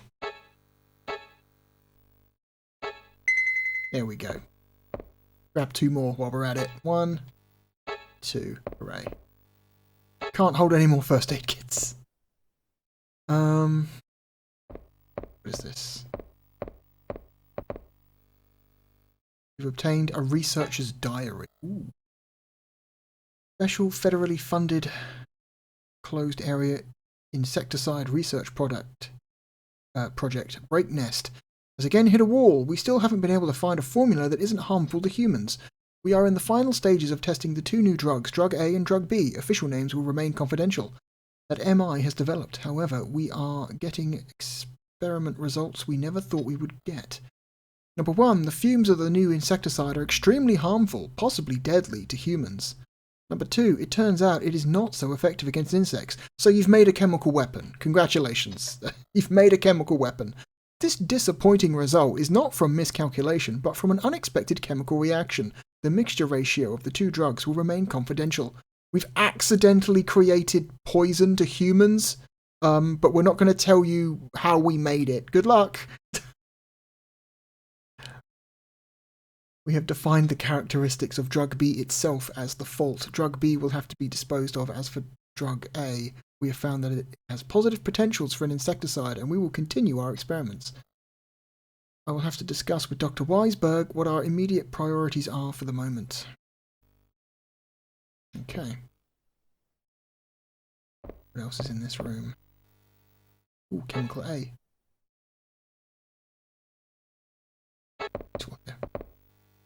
Oh, and an emergency first aid kit. And another one!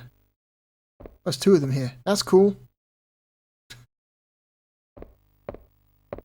Those are the orange first aid kits, which are better than the... They're better than the blue ones, but not quite as good as the red ones. I believe red first aid kit is a full heal, regardless of how low your health is. Orange ones are a large heal, and blue ones are a small heal.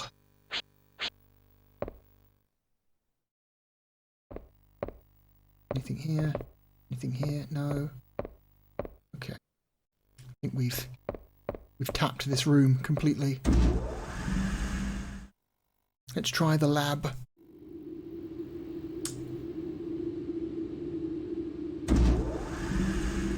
It should be around here, I think.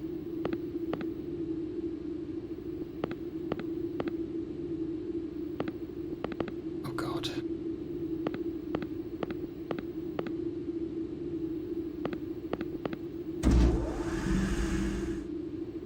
Lab. Cool.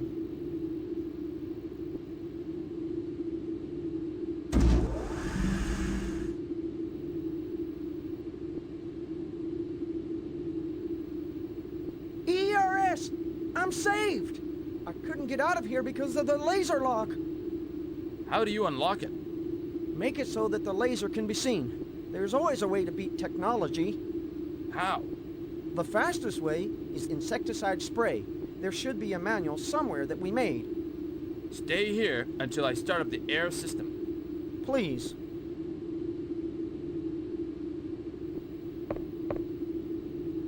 Say, Pedro said something like, "The new insecticide was a failure. Too much toxic fumes. It's probably dumped.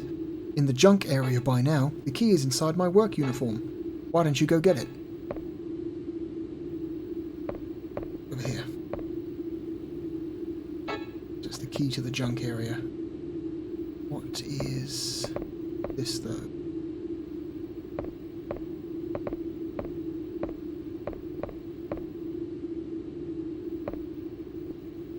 It's a device to mix chemicals. If you have chemicals, you can mix them here. Okay.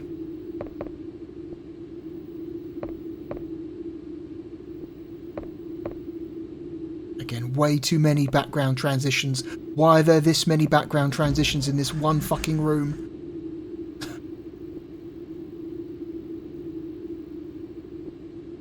Okay, so...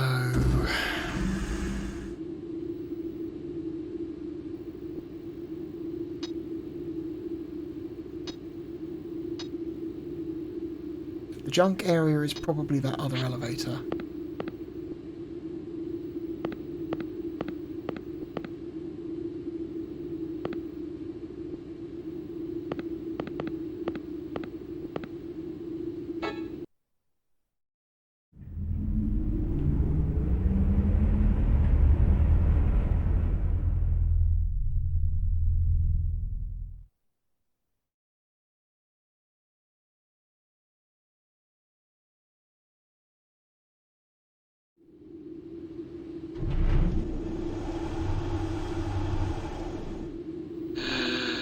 God.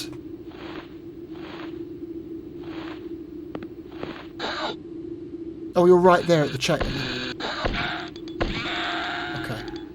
It really sucks whenever you you encounter an enemy and they are right by the threshold between backgrounds.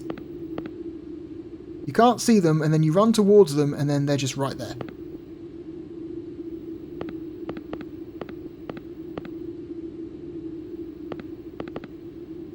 Okay, junk area.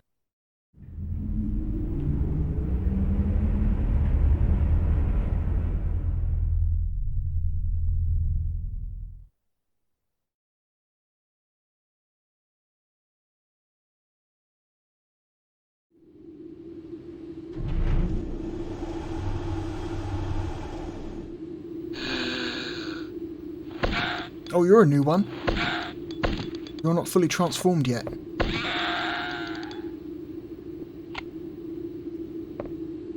That's cool.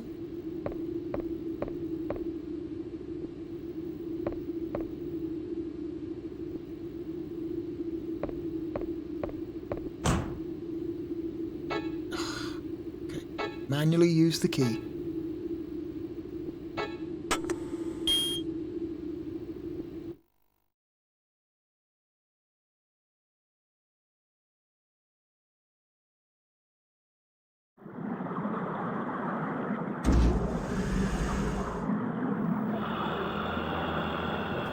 Okay, 2 animations, 1 for the mask, 1 for the gun. God damn it.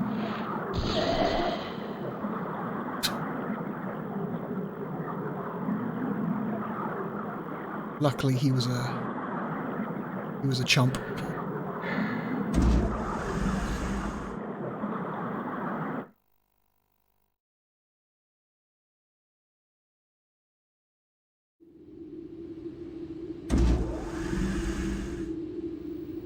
Oh. Hello? I hear explosions. There's monsters everywhere. I think I'll go crazy, you know.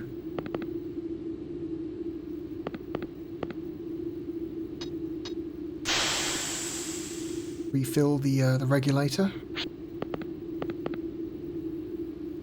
Air grenade. Another air grenade. Another air grenade. Another air grenade. Another air grenade. Another air grenade. Another air grenade. Another air grenade. Another air grenade. Oh, you can't hold any more air grenades. So yeah, this room is an infinite source of air grenades. Which is very funny. Again, the generosity of resources in this game kind of completely undermine the horror aspect. It's a picture of Bob at his birthday. It reads 10/25. Oh, are we going to use another person's birthday date as their password? Is that what's going to happen? 10/25. Okay.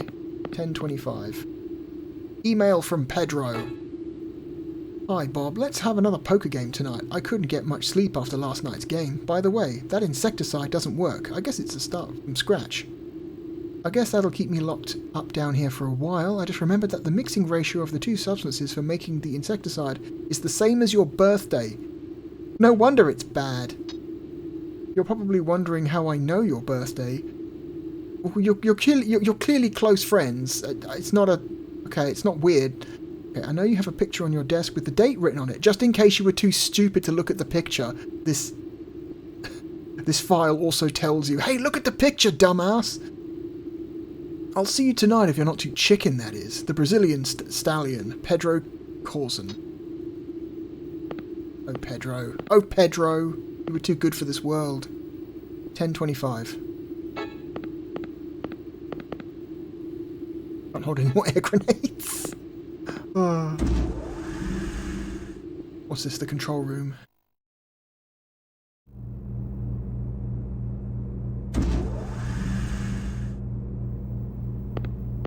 What's this room for? Deactivate the lock to the chemical treatment room. Yes. Sounds potentially dangerous. Oh! Goodies. Ah, shotgun shells. Is this dead scientist going to give me anything? Wait, what did it say? I wasn't...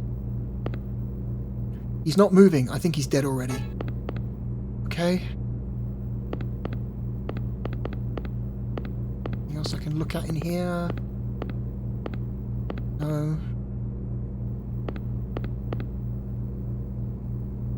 Trash disposal.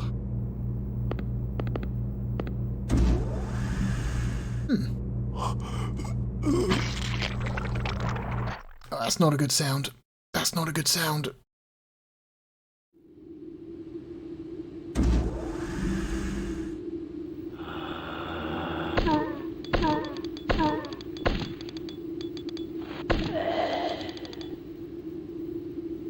Okay, well.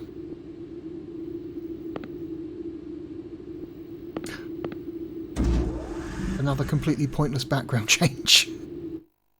I could already see the door. You didn't need to load up another background of the same door.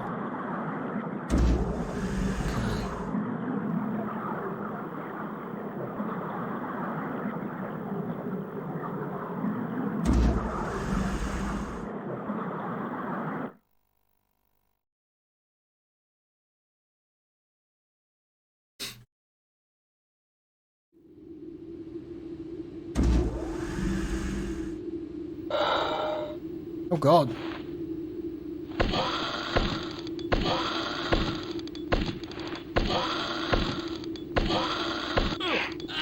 Get off. There's two of them. Fuck.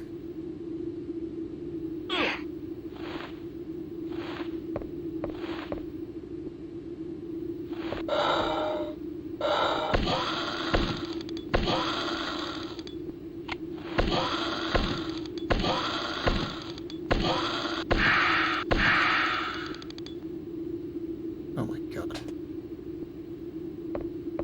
Were they ceiling pigs?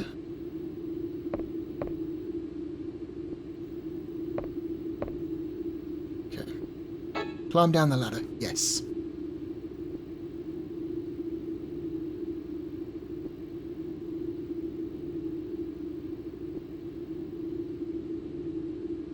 Oh good, another one.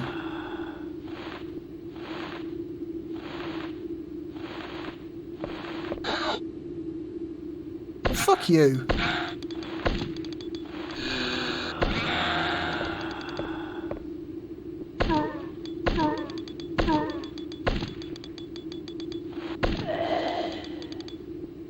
Okay.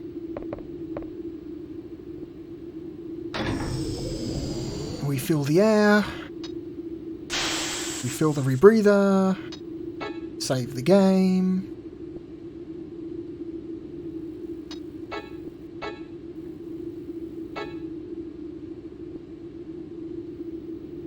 Okay.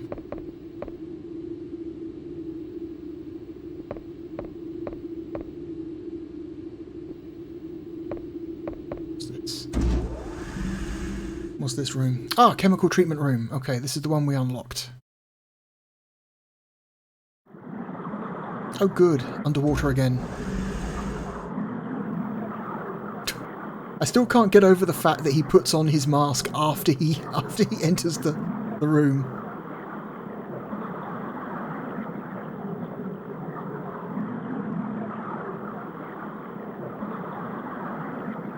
Oh, chemical bee.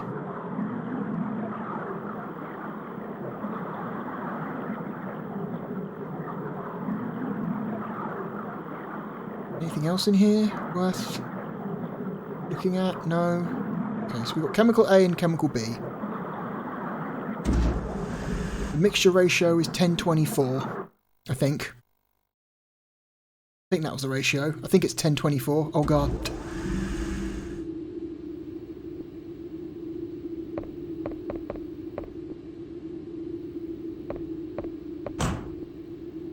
You need the special processing room. So, the door to the special processing room is locked. You need the level 2 junk key. Okay. Sure.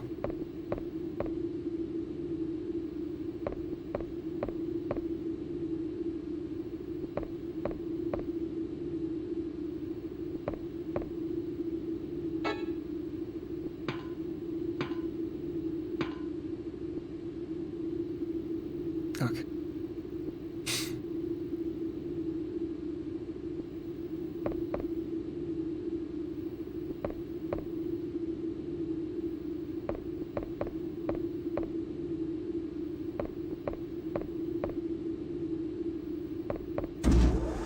Alright. I'm just going to very quickly check that photo again just to make sure that we've got the right number. Because I don't want to have to come all the way back here if I'm wrong.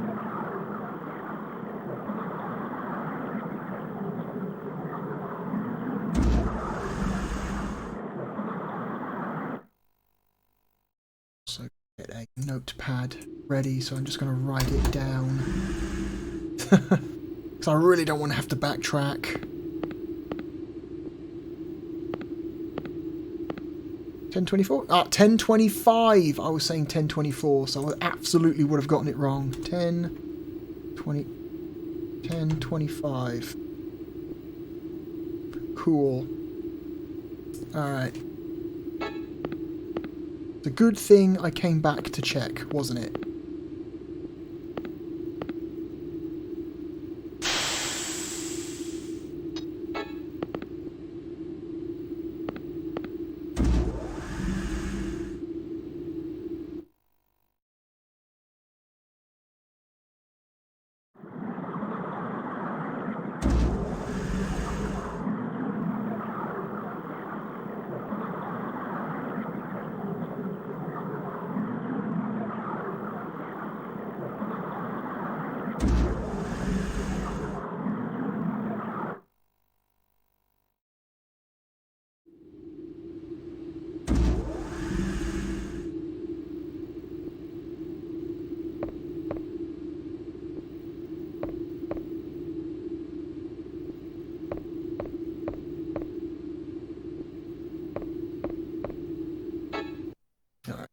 Back to the MI area.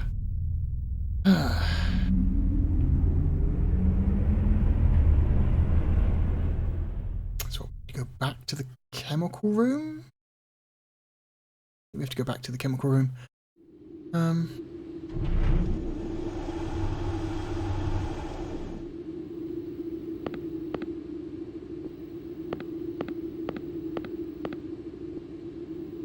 no.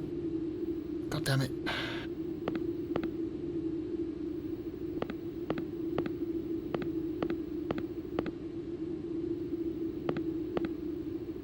Let's top up our ammo. Since we're passing the storage room, we may as well just top up the ammo, it's fine.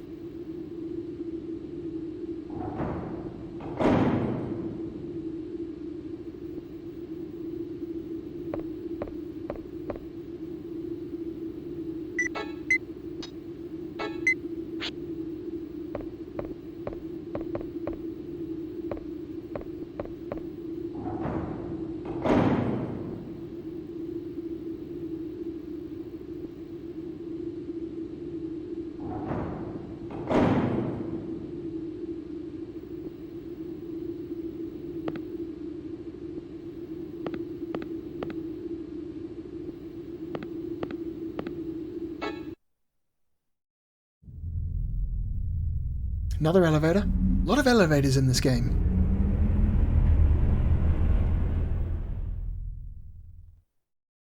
You're constantly changing floors, almost as constantly as you're changing, as you're swapping between backgrounds.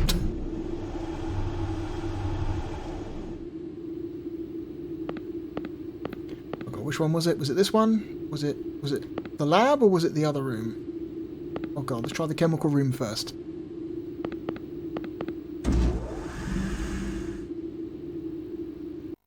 I'm guessing it's the chemical room.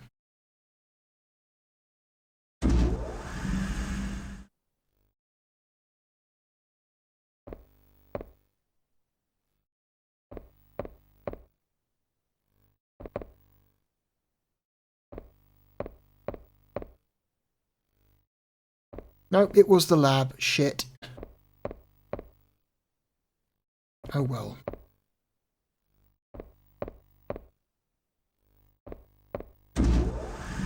Oh well, oh well, oh well. Not a big deal. Cost us what? A minute? Maybe? In total?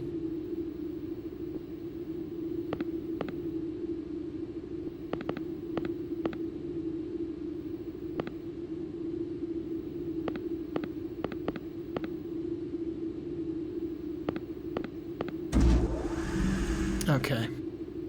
Mixing ratio was 10:25. Okay.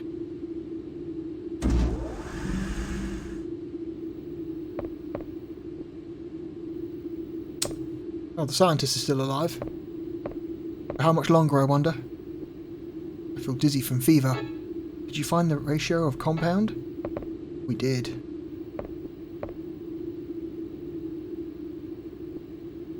Oh no, is this Pedro? This is Pedro! Oh, this is the legendary Pedro! You're still alive, Pedro. Good for you.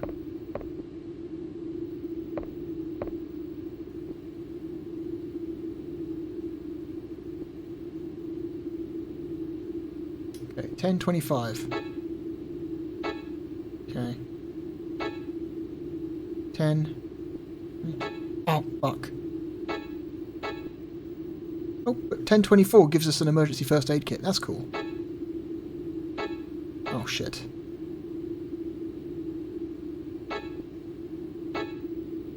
Huh. How many of these can we get, I wonder?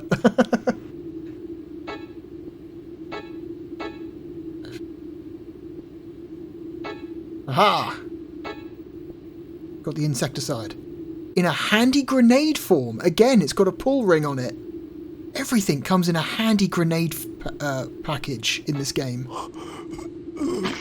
Oh no, Pedro. No. They got Pedro.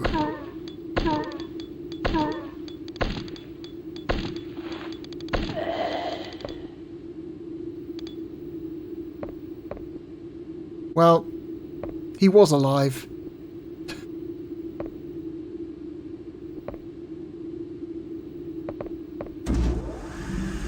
Rest in peace, Pedro.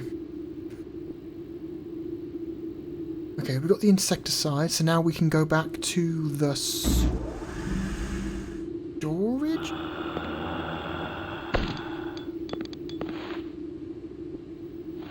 Okay.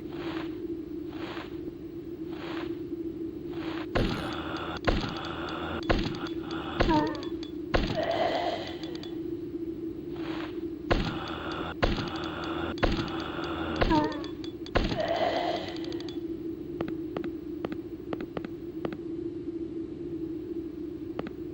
Let's get out of here.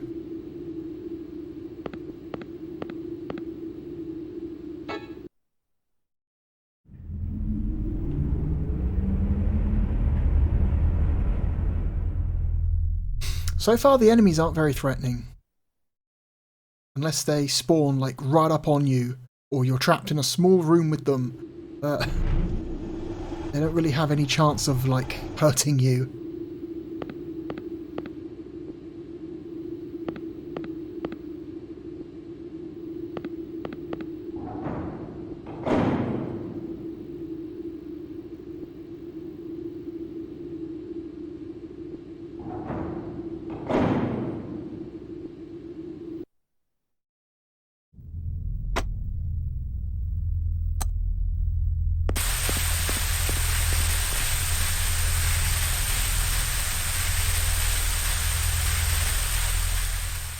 The old expose the lasers with smoke trick.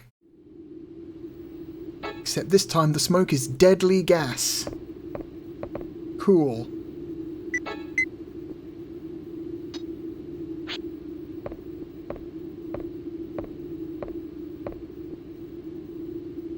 Now. It's a good place to put the fucking transition. God damn it. Okay. We're through.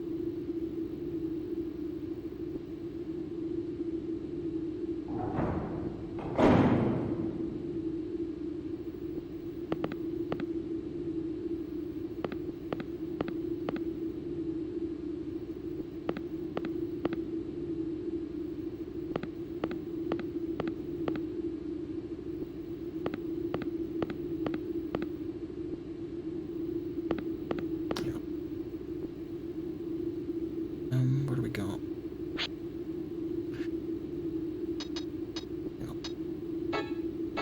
Let's reset our first aid kits as the set item. So we don't want to accidentally throw any grenades we don't want to throw. Also, why don't we switch our weapon back to the TMP?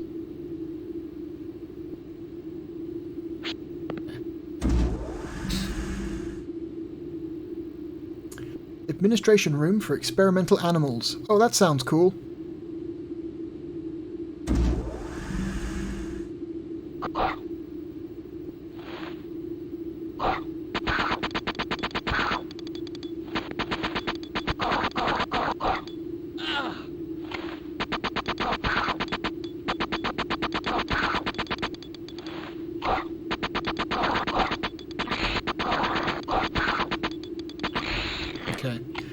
Yo, the enemy lock-on in this game makes dealing with fast enemies so easy. Holy shit.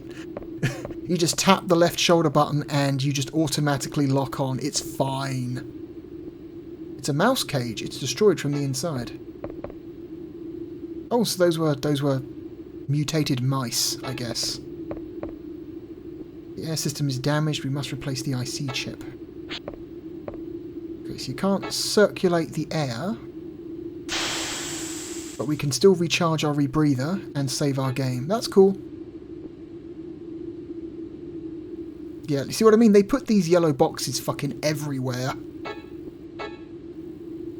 Like, if there was just one in each area and you have to be careful, like, okay, you need to plan your path when you're exploring the rooms because you need to make sure that you can get there and get back before your air runs out. Like, okay, like, that's a cool idea, but they put these things in every other room.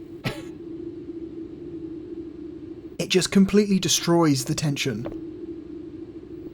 Like, I don't even care that the air quality is 2 right now. What's this? Nothing useful. Dog cage, destroyed from the inside. Okay, so those could have been mice or dogs.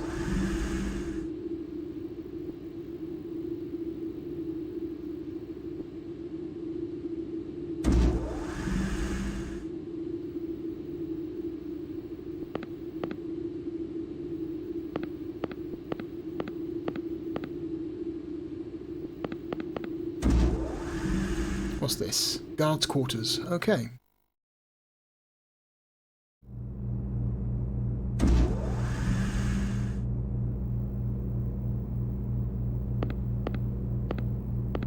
Nothing. Deactivate the laser lock system. Yes. Don't have to worry about that shit ever again.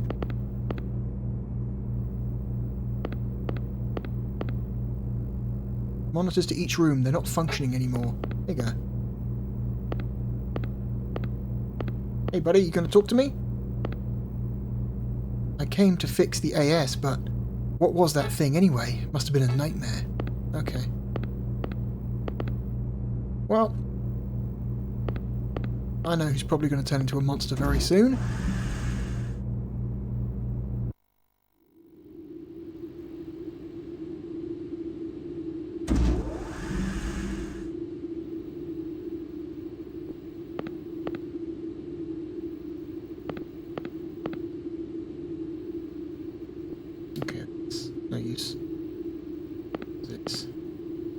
Retinal lock. You'll have to have someone from MI Co to unlock it. Like, Like this, okay, you shouldn't need to have this background and this background. Like, this is an unnecessary background, I feel like. You couldn't examine that thing on the wall and turn the corner without having to load up a slightly bigger version of the same corner. You see what I mean? This game is filled with, I think, just unnecessary background transitions. What's this ladder? There's another one. Another unnecessary background transition. And another one. My god. I could see the ladder. I could make my way to it and use it. You didn't have to... Oh my god.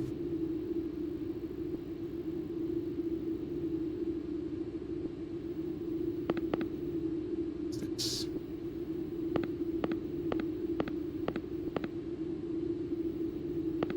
Oh, no, shit.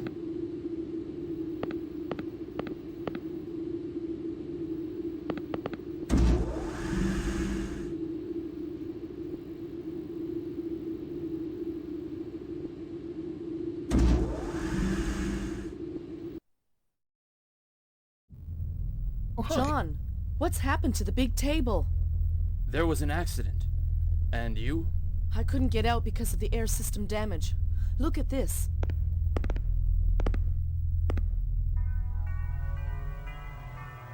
I found this cell from one of the creatures. And this is a mouse's cell with the creature's cell implanted.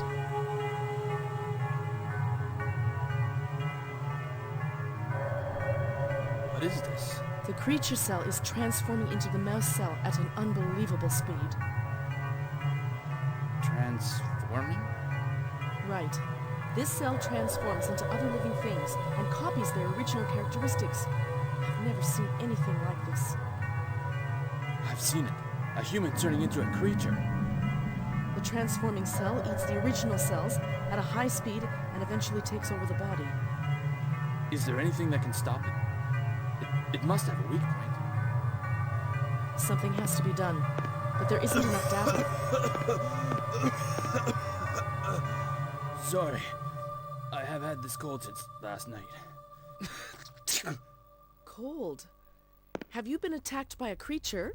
Any other symptoms besides a cold? I've been attacked a couple of times. Really, no other symptoms. Can I draw some blood? Am I being taken over, too?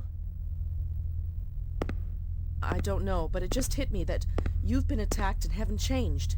If you don't change, we may have a lead. If you don't changed?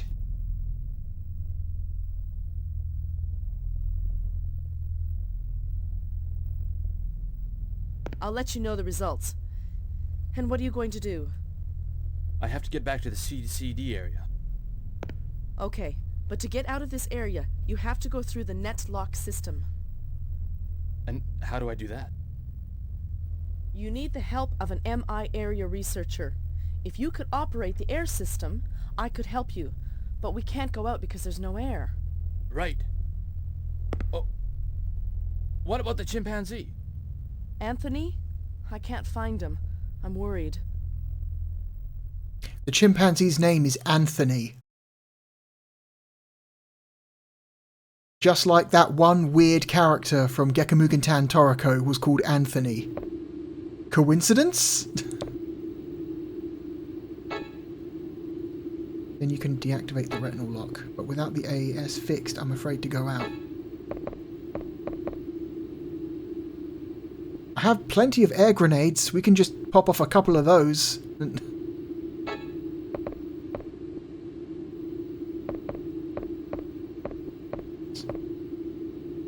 Gena's memo. It seems it parasites only on mammals, duplicates itself, signs, very much like the common cold, infects the brain at a very fast pace, can be found by blood tests, multiplies at an explosive speed, spreads from host to host. If exposed to the outer world, an estimated 264 hours, 11 days, is all it would take to wipe out all of the mammals on the planet. Should I contact Captain Clancy and have him stop the Deep Blue project right away? Does not parasite on subjects that are infected by other viruses. Example, influenza virus. weakens dramatically when exposed to oxygen. Possible weakness? It has no weaknesses except oxygen. Like, okay, man. I think we're probably fine then.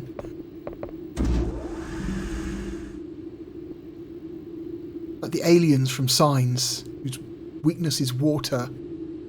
Okay, man. We got a lot of water. Okay, so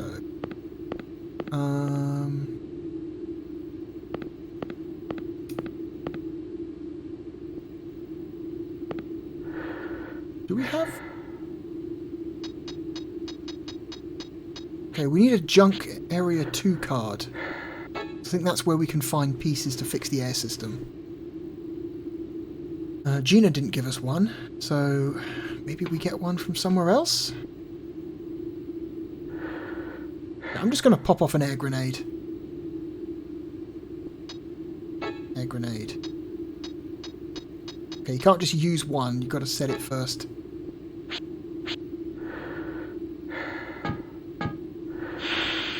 There we go.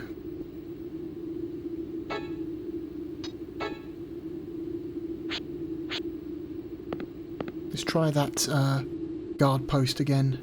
Security room, rather.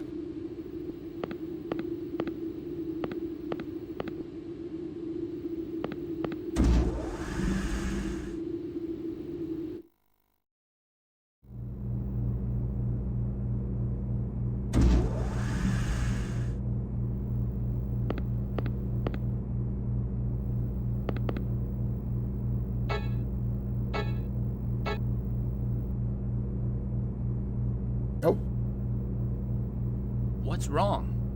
I was bitten by a mouse that came out of the ventilation and got sick. What do you want? I want to repair the air system. I just threw away the old IC in the junk area. If we have it, the air system can be fixed. Here. Yeah, I'll here we be go. right back. Don't move. No way. Not even at gunpoint. There are creatures all over the place out there. Alright, so we got the next... Yeah, we've got the level 2 junk key. Okay. So we're going back to the junk area again. Cool.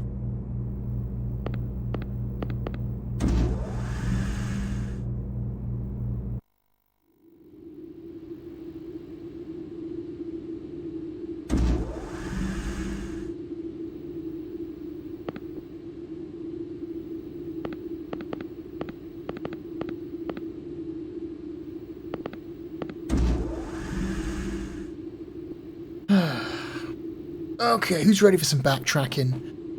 Oh, I'm ready for some backtracking. Hell yeah.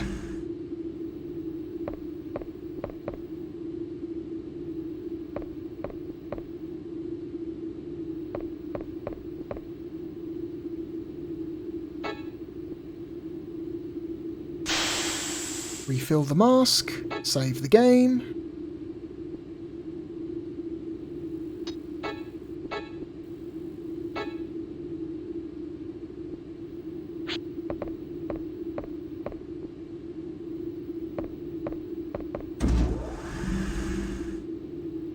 What are we at?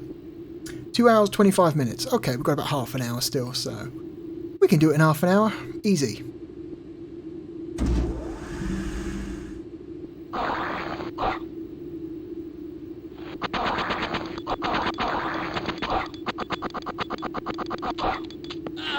Oh, you know what? Fuck this.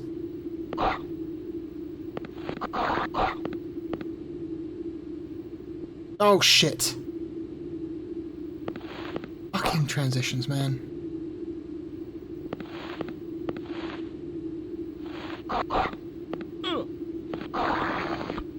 HP's getting low. Oh, just before he hit me.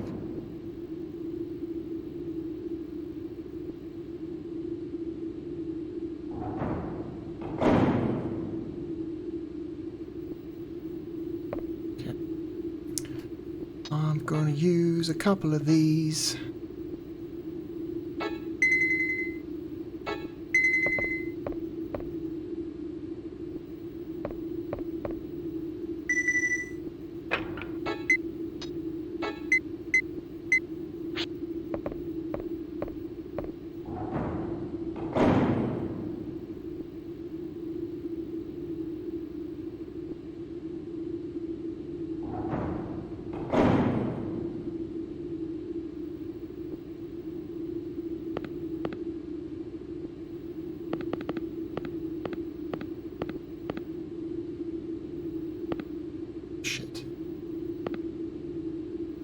That's just confusing, man.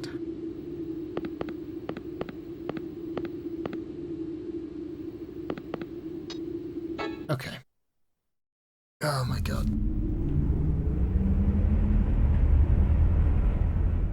So we've got to go back to the processing room, which is down the ladder.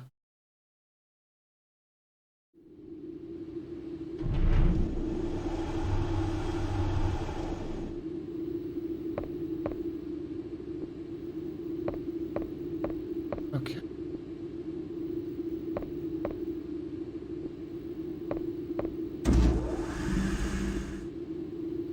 Through the clean room.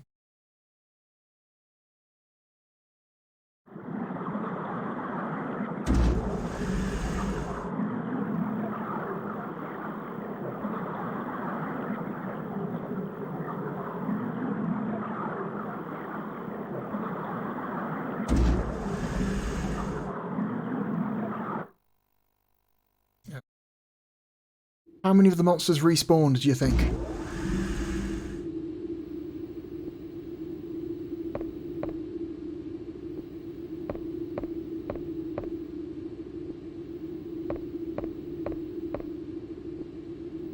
Okay, so far nothing. Okay, okay. There's got to be something down here. They wouldn't just send us all the way back here and then not give us any more enemies. Hello.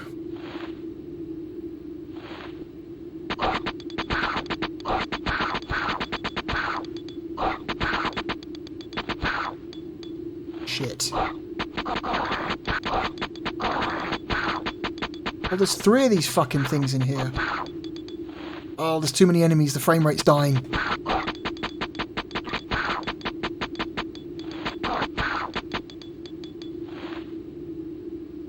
Fuck you.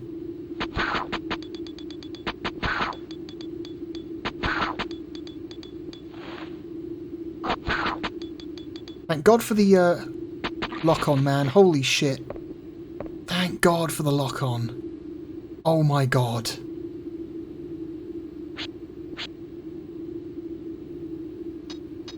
Could you imagine trying to play this without the lock-on? Like, Jesus Christ.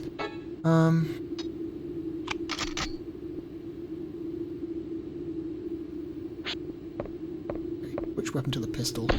Whoops, no, no, put the pistol away. Oh my god, put the pistol away.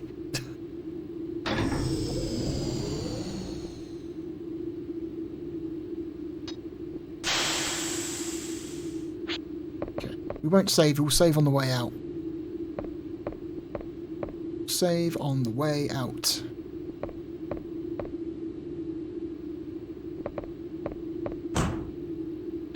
God damn it.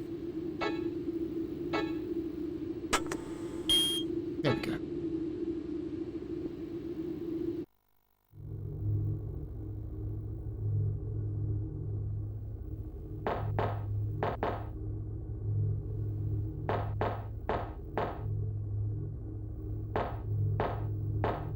Oh god, can you see it? Look at this big comedy, like, IC chip on the top of that, on top of that bin. It's about the size of his hand. Look at the size of that IC chip. Holy shit. The whole point of IC chips is that they're meant to be small.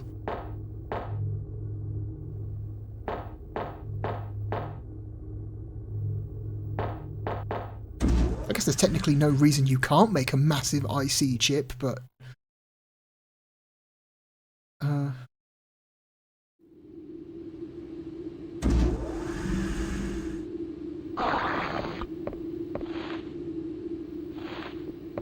Oh good, they've respawned. And the frame rate's dying, oh god.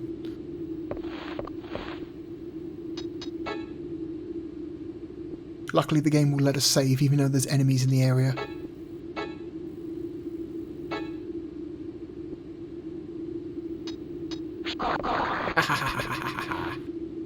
Get juked, idiots.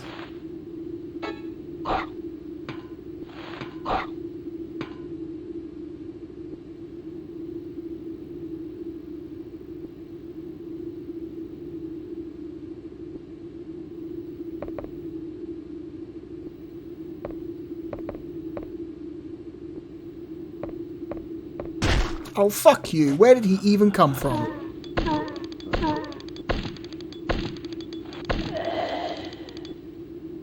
Fuck you. Where did he even come from? You can see the ceiling. You can see the ceiling. There's nothing there for him to hide in. There's no vents. There are no rafters. It's just a metal sheet. Where the fuck did he come from? Come on. Oh my god. Oh wow, that was dumb. Oh wow, that was dumb. What? Come on, man. You're not even trying anymore.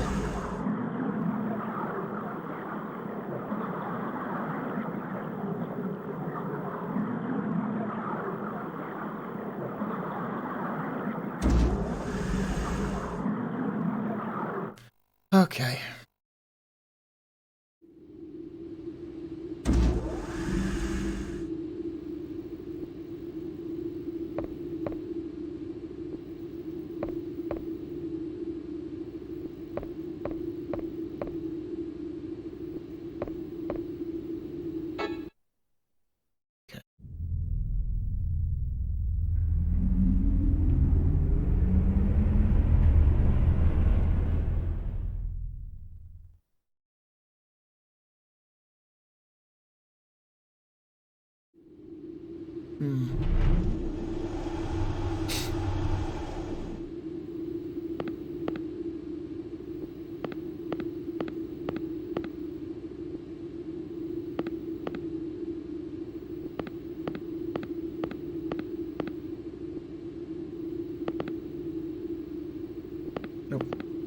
Oxygen finally ran out.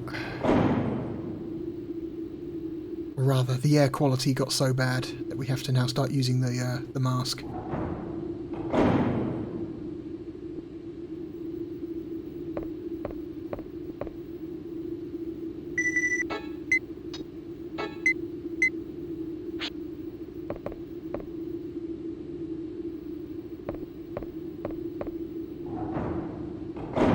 These fucking jumping things out here, haven't we? Oh my god. More jumping things.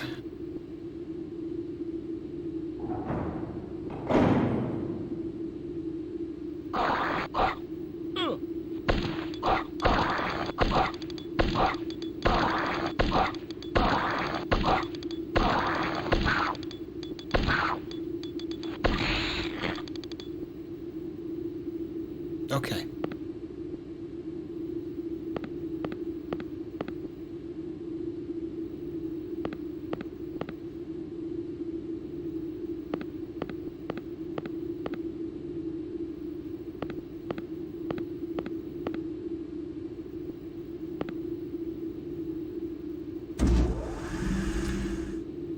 Okay, who wants to bet there's more of these things in here again? Oh.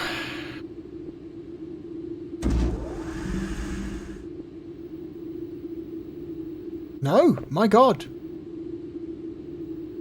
Okay, let's fix this damn thing.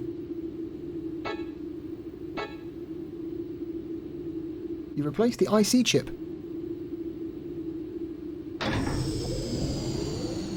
Cool.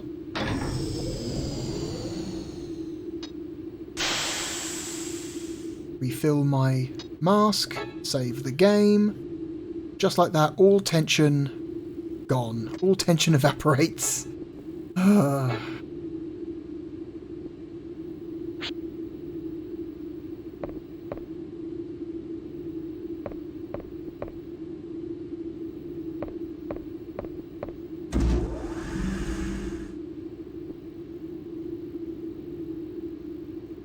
Does Gena know that the air's good now, or do we have to go and get her? Oh, we probably have to go and get her, don't we?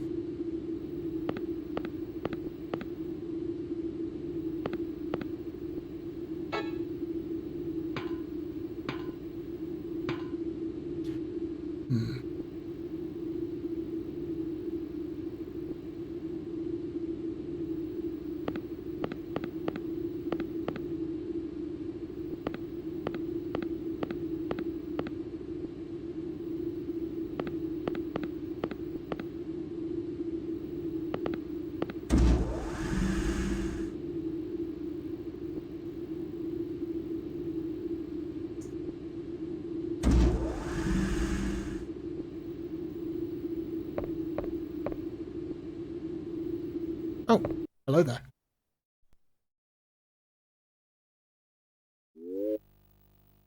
What? What? What? Okay, that's bullshit. Okay, for some reason the console just fucking... it quitted out to the BIOS for dump for no reason. I don't know if it had a reading error on the disc or something. Luckily, we saved our game like not that long before. Shall we try again? Let's try again. I really want to finish this one objective. Well, that was dumb. Why did that happen? Yes, load this file. Well, that was fucking stupid. What's wrong? What happened? Why are you doing this? You're not dying, are you? Come on, we're almost at the finish line. Keep fucking going. Just a few more minutes.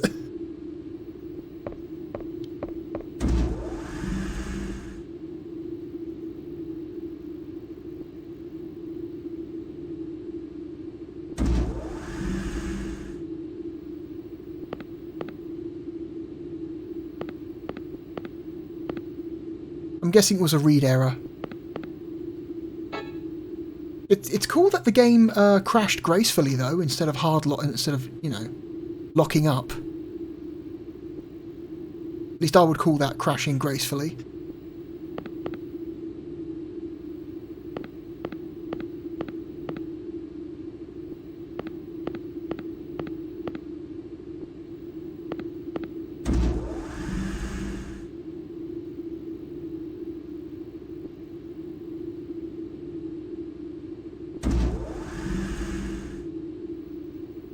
Try again. The air system is running. Please help me release the net lock. Before that, I found 2 more things about the parasite cell. What? I didn't find a parasite cell in your blood, but I did find a cold virus and gave it to a mouse. The virus kept the parasite away. A solution? Not necessarily. It just means that the parasite cell does not enter bodies infected with a virus. The virus alone cannot fend off the parasite cell. Oh. But there's one more important find. The parasite cell is weak in oxygen. Oxygen? For most What is that? animals, oxygen is actually lethal. Because of the low level, humans can live on Earth. This parasite cell has a lower oxygen tolerance than humans, so even the oxygen in the air weakens them. That means... If we fill the big table with a lot of air, then the parasite cell should weaken. Let's go release the net lock. Oh, John. Massive himbo.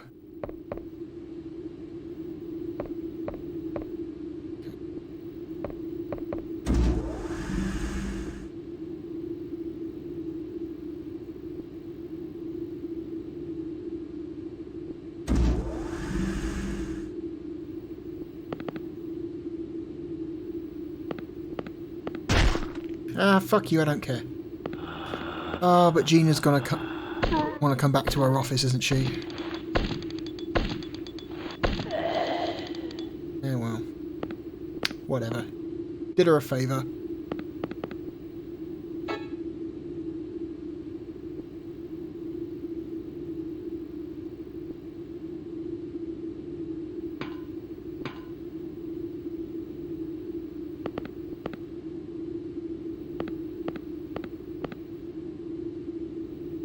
Oh, no, wrong way. Thought the camera would have. It's the next one, isn't it? Yep, it's the next one.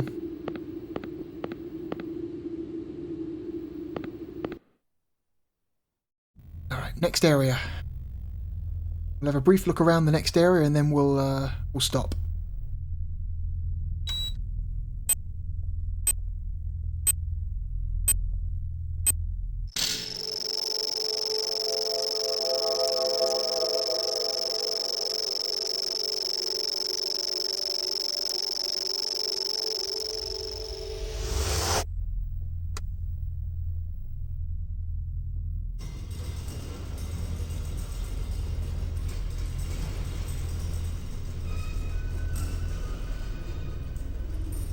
It's okay now.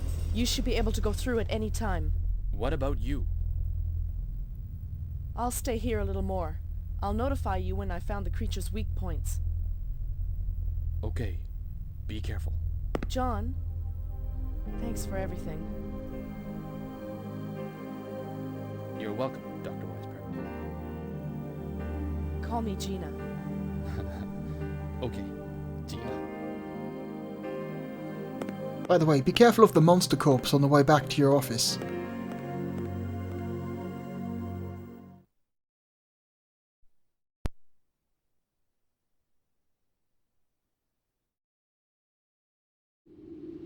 Okay. Oh god.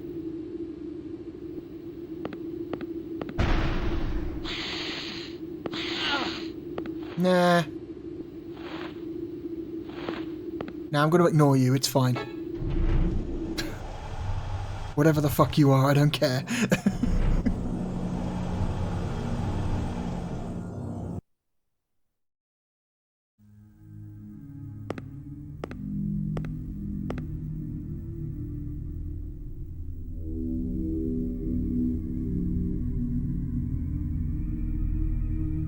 What's that?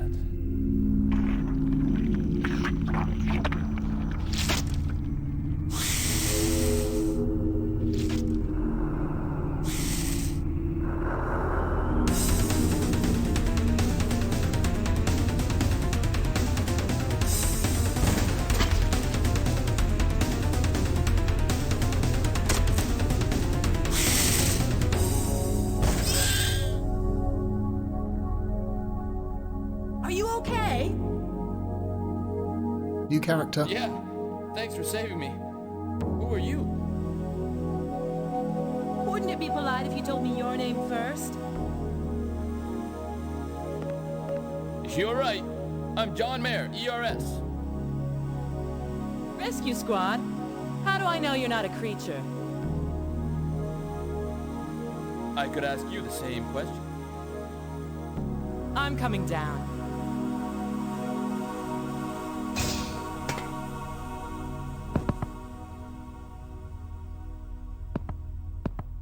Do I look like a monster? Not going to answer that question. In a way, yes. Okay, sure. I'm Anna Lawrenson, DN Company diver. What are you doing here? Returning to the CCD area. The area lock is broken. It can't be repaired, but there is a way in. How? Easy. Torch the area lock panel and rewire it. Where can I find a torch? Find it yourself. I'm busy looking for Rambo. Rambo? A bulldog. My companion. I usually let him roam around here. If something happens, he usually returns right away. But in these conditions, I'm worried. So, I don't have time to talk. Bye. Okay, so someone's lost their dog.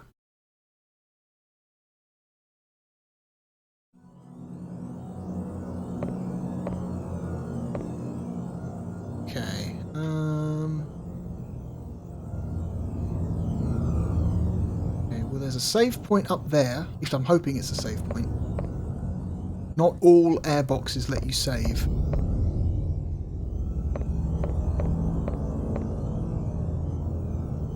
Wait, that's the way out. That's the way out. And... God. Well, that's just fucking confusing. That's terrible. That series of background flips is extremely disorientating.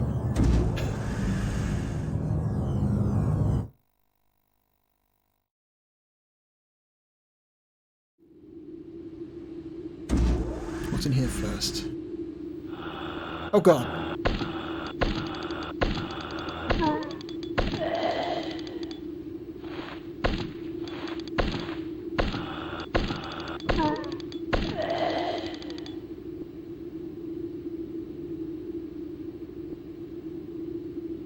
Okay.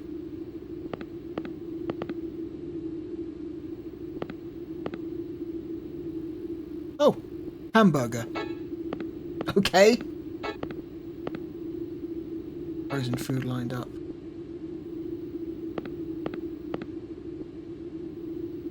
Oh, spoils. Spoils of war.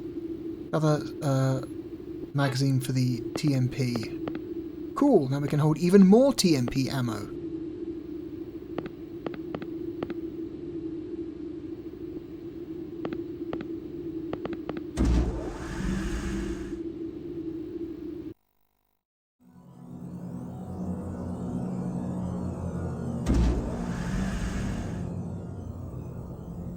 Alright.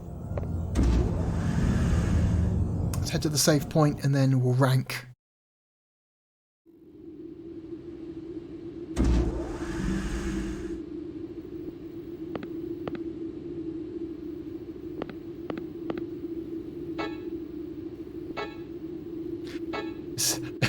Access another resource of infinite heals. This guy looks sick. That can't be good.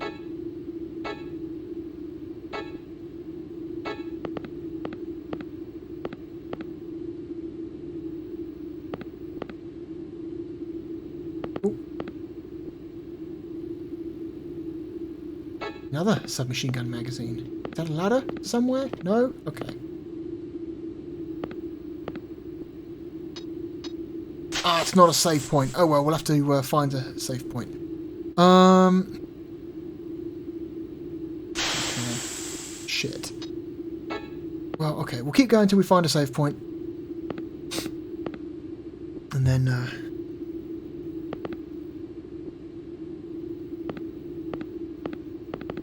maybe too far away. Oh, air grenade. Emergency aid kit. Another emergency aid kit. Nothing else. Okay. Man, this game just keeps fucking giving you healing items. Oh my god. No need to be afraid of anything. You have more ammo and healing items than you'll ever need.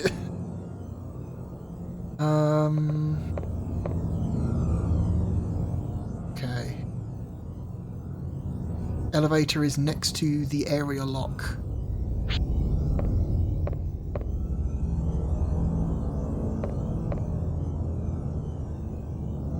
Again, this series of background flips is really disorientating. 2F. Let's try the next. Let's try the next floor.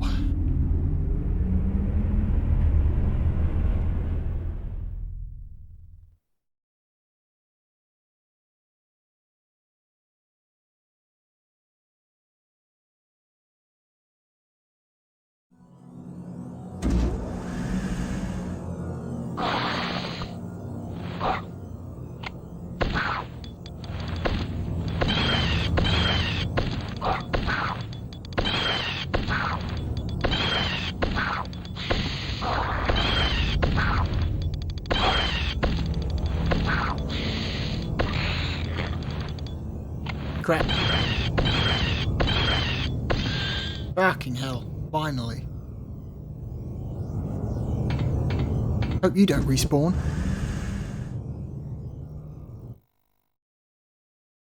Oh, the lavatory.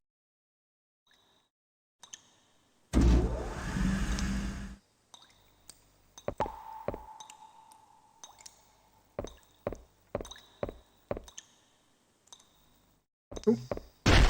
Oh, fuck. What's a regular grenade?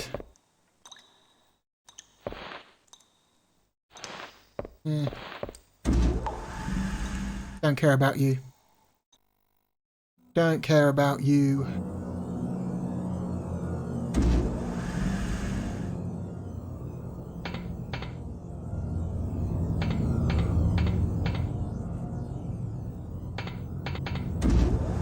Next room.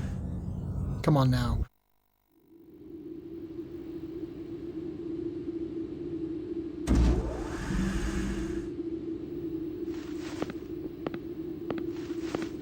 What the fuck is that?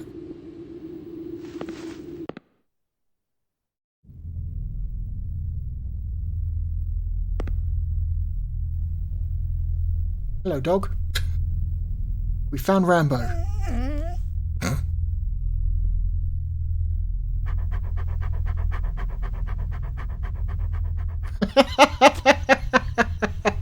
Just give him the whole burger. Sure.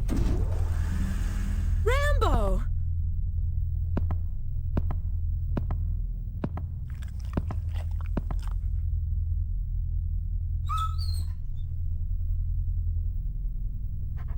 Thank you.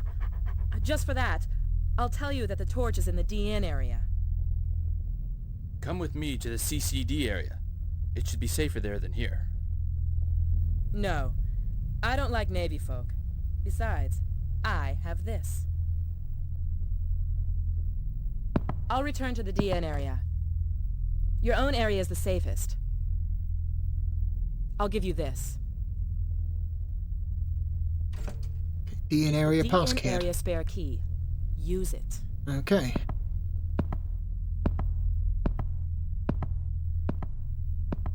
Okay, unfortunately that tiny yellow box doesn't look like a save point either. That sucks. Oops. Yeah, it's not a save point either. Shit. Okay. Tell you what, I have... Hang on, I'm going to bring up... I have maps saved. All this. Okay. Apartment area, apartment area, apartment area. Aha! Apartment area. We are 1F. Okay, apartment area... No, sorry, we're apartment area 2F. Okay, there's another airbox on the 3rd floor. We can check that one. Okay.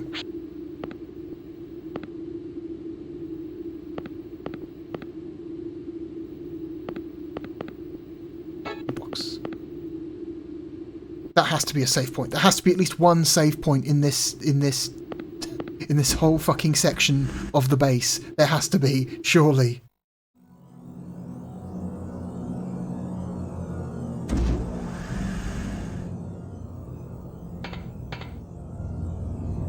Okay. Just going straight for it. I'm not going to bother looking at the rest of this floor. Let's go straight for it. Maybe I'll come back to this save at some point in the future, maybe.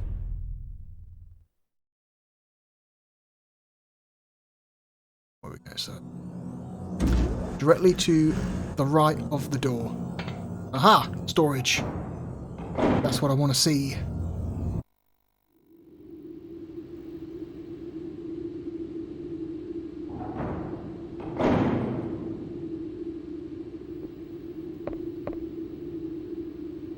Anna's letter. You've obtained a weapon card for the shotgun B. Oh, cool. Hey, rescue guys. There's no way you're going to get those monsters with the weapons you have. Here's a weapon card for you guys. Be careful and good luck, Anna. It's the woman we rescued the dog for. Oh, cool. Now we can have a shotgun. That's neat.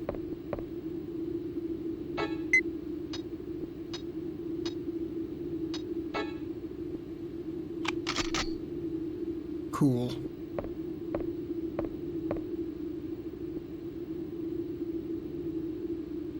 Okay. Secret, the standard shotgun is the best weapon in the game. It kills everything.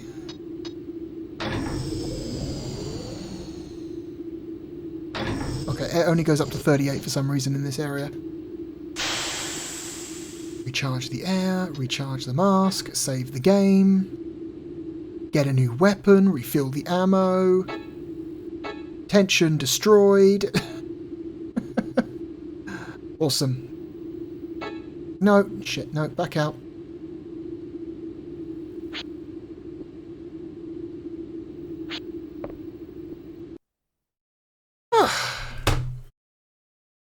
Okay, that's Deep Fear.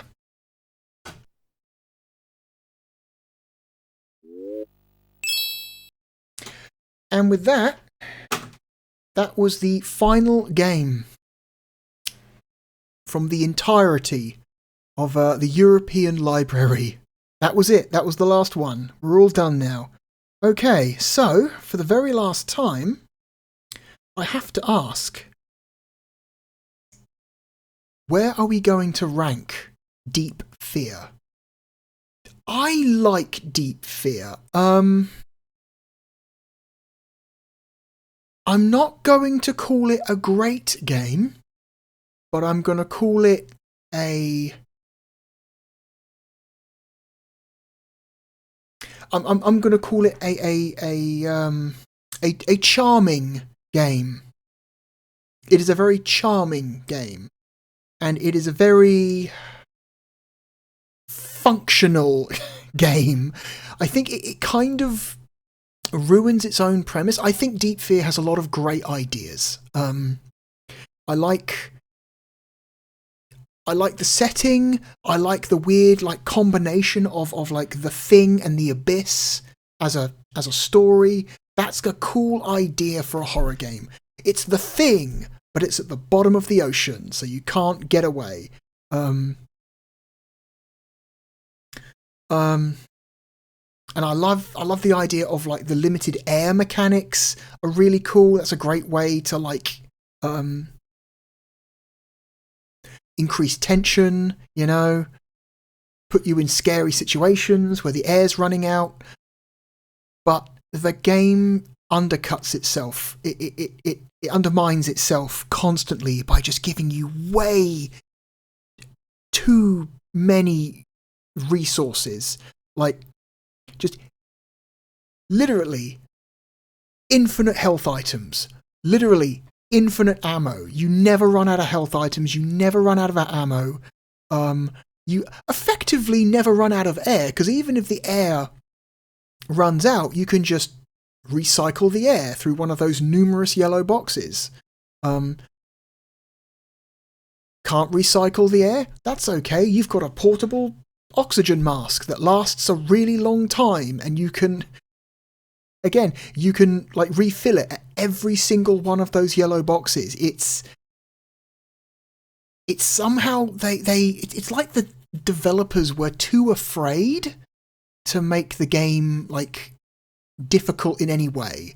The thing that makes survival horror games effective is that it you know, they know exactly how and when to ratchet up, you know, to ratchet up the tension by either withholding health from you, withholding ammo from you, you know, putting you in situations where you simply don't have all the resources you want, and you're forced to cope, you know. But not this game.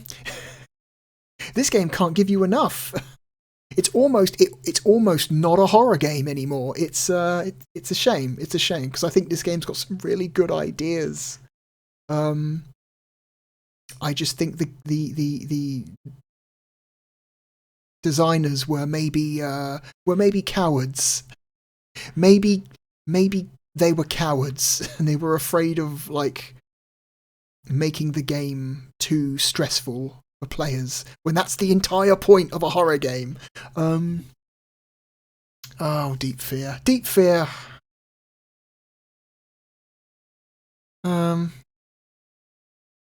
Okay, Deep Fear. I don't know. It's very competent. The game is like competently made, but yeah, it really misses out on being great, I feel. It's a better game than Sonic 3D. I think Deep Fear is a better Sega Saturn game than Wipeout. I think Deep Fear is better than the Sega Saturn version of Wipeout 2097. I would take a Deep Fear over Amok. I like Deep Fear more than Nights into Dreams. I think it's a better game than Magic Carpet. It's better than Daytona USA. I think it's a better experience than the Sega Saturn version of SimCity 2000. I like it more than Sonic Jam. I think it's better than the Sega Saturn version of Soviet Strike. Okay.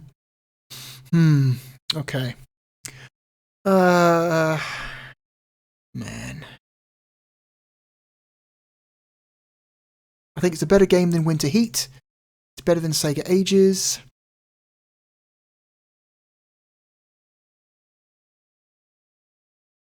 I think it's a better game than Athlete Kings. It's better than Theme Park.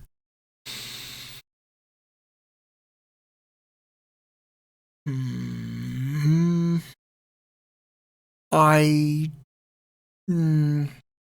the Holy Ark is a better game.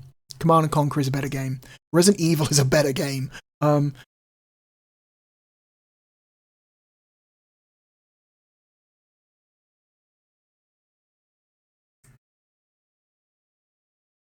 It's here.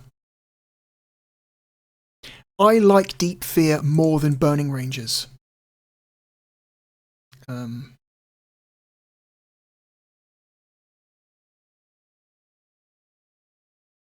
I like it more than King of Fighters 95. I like it more than Street Fighter Alpha 1. I like it more than Virtua Cop 1. Yeah.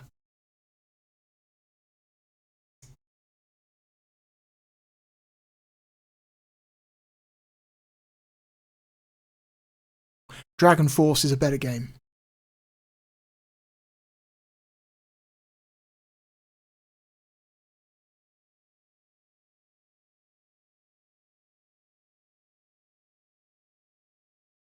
I like Deep Fear more than Parodius.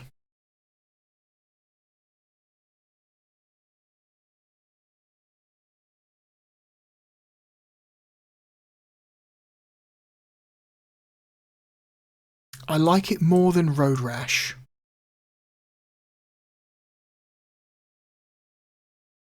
I like it more than Mech Warrior 2.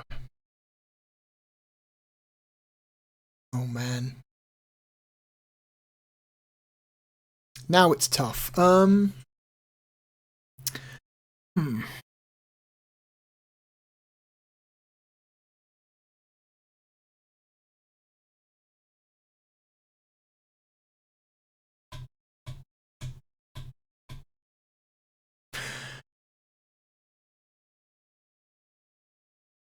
I like Shinobi X more.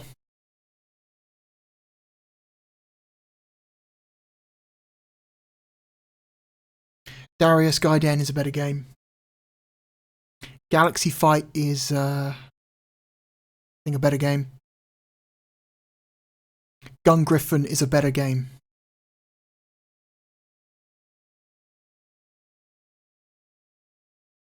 Super Puzzle Fighter 2 Turbo is a better game.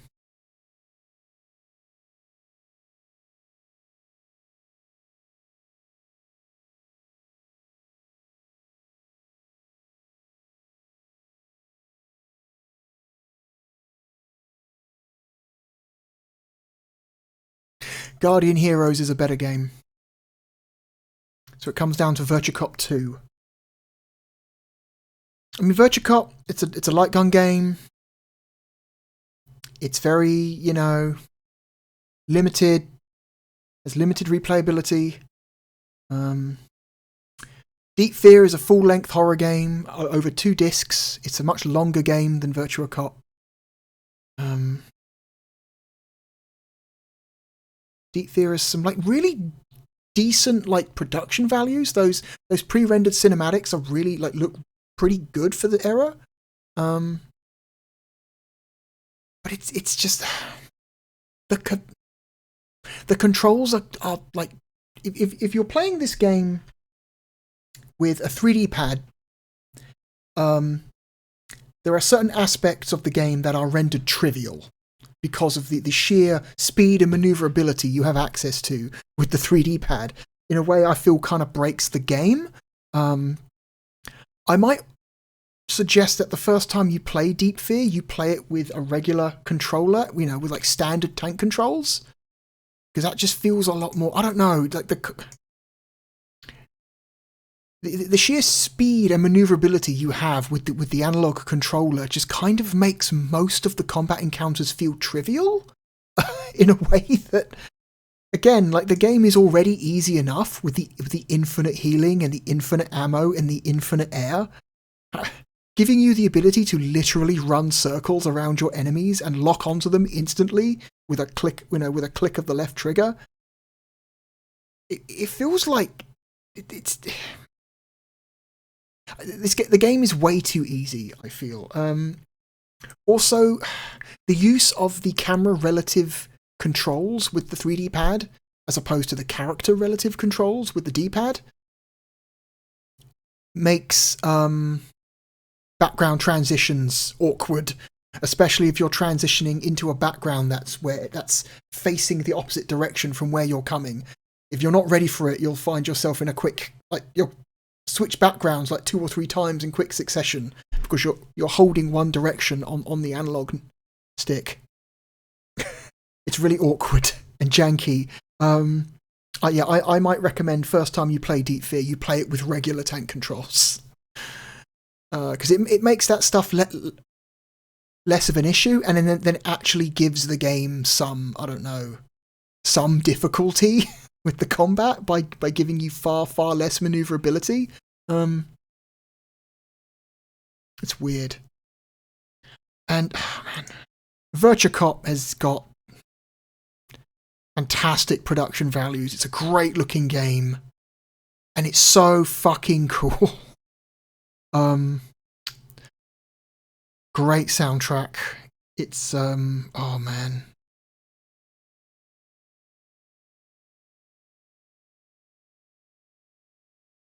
I think I like Virtua Cop 2 more, which means Deep Fear is our new number 29. Congratulations, Deep Fear, for making it into the top 30.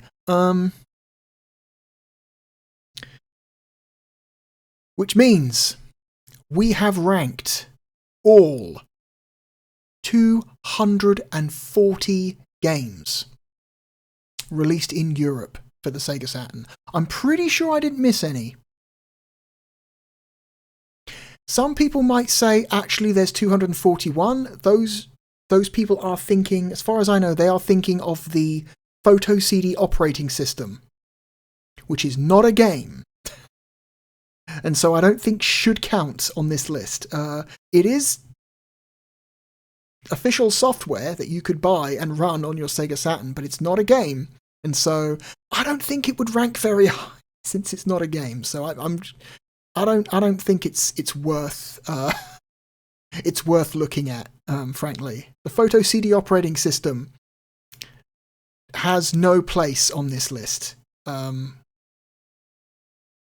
So it stops at 240.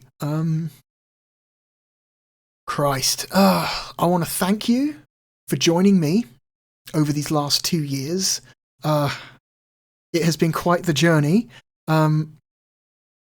This has been a very enjoyable little project for me over the years. I've really enjoyed doing this. It's been something I've looked forward to, you know. My recording a video once a week, almost every week for 2 years has been, I don't know, it's helped give my life structure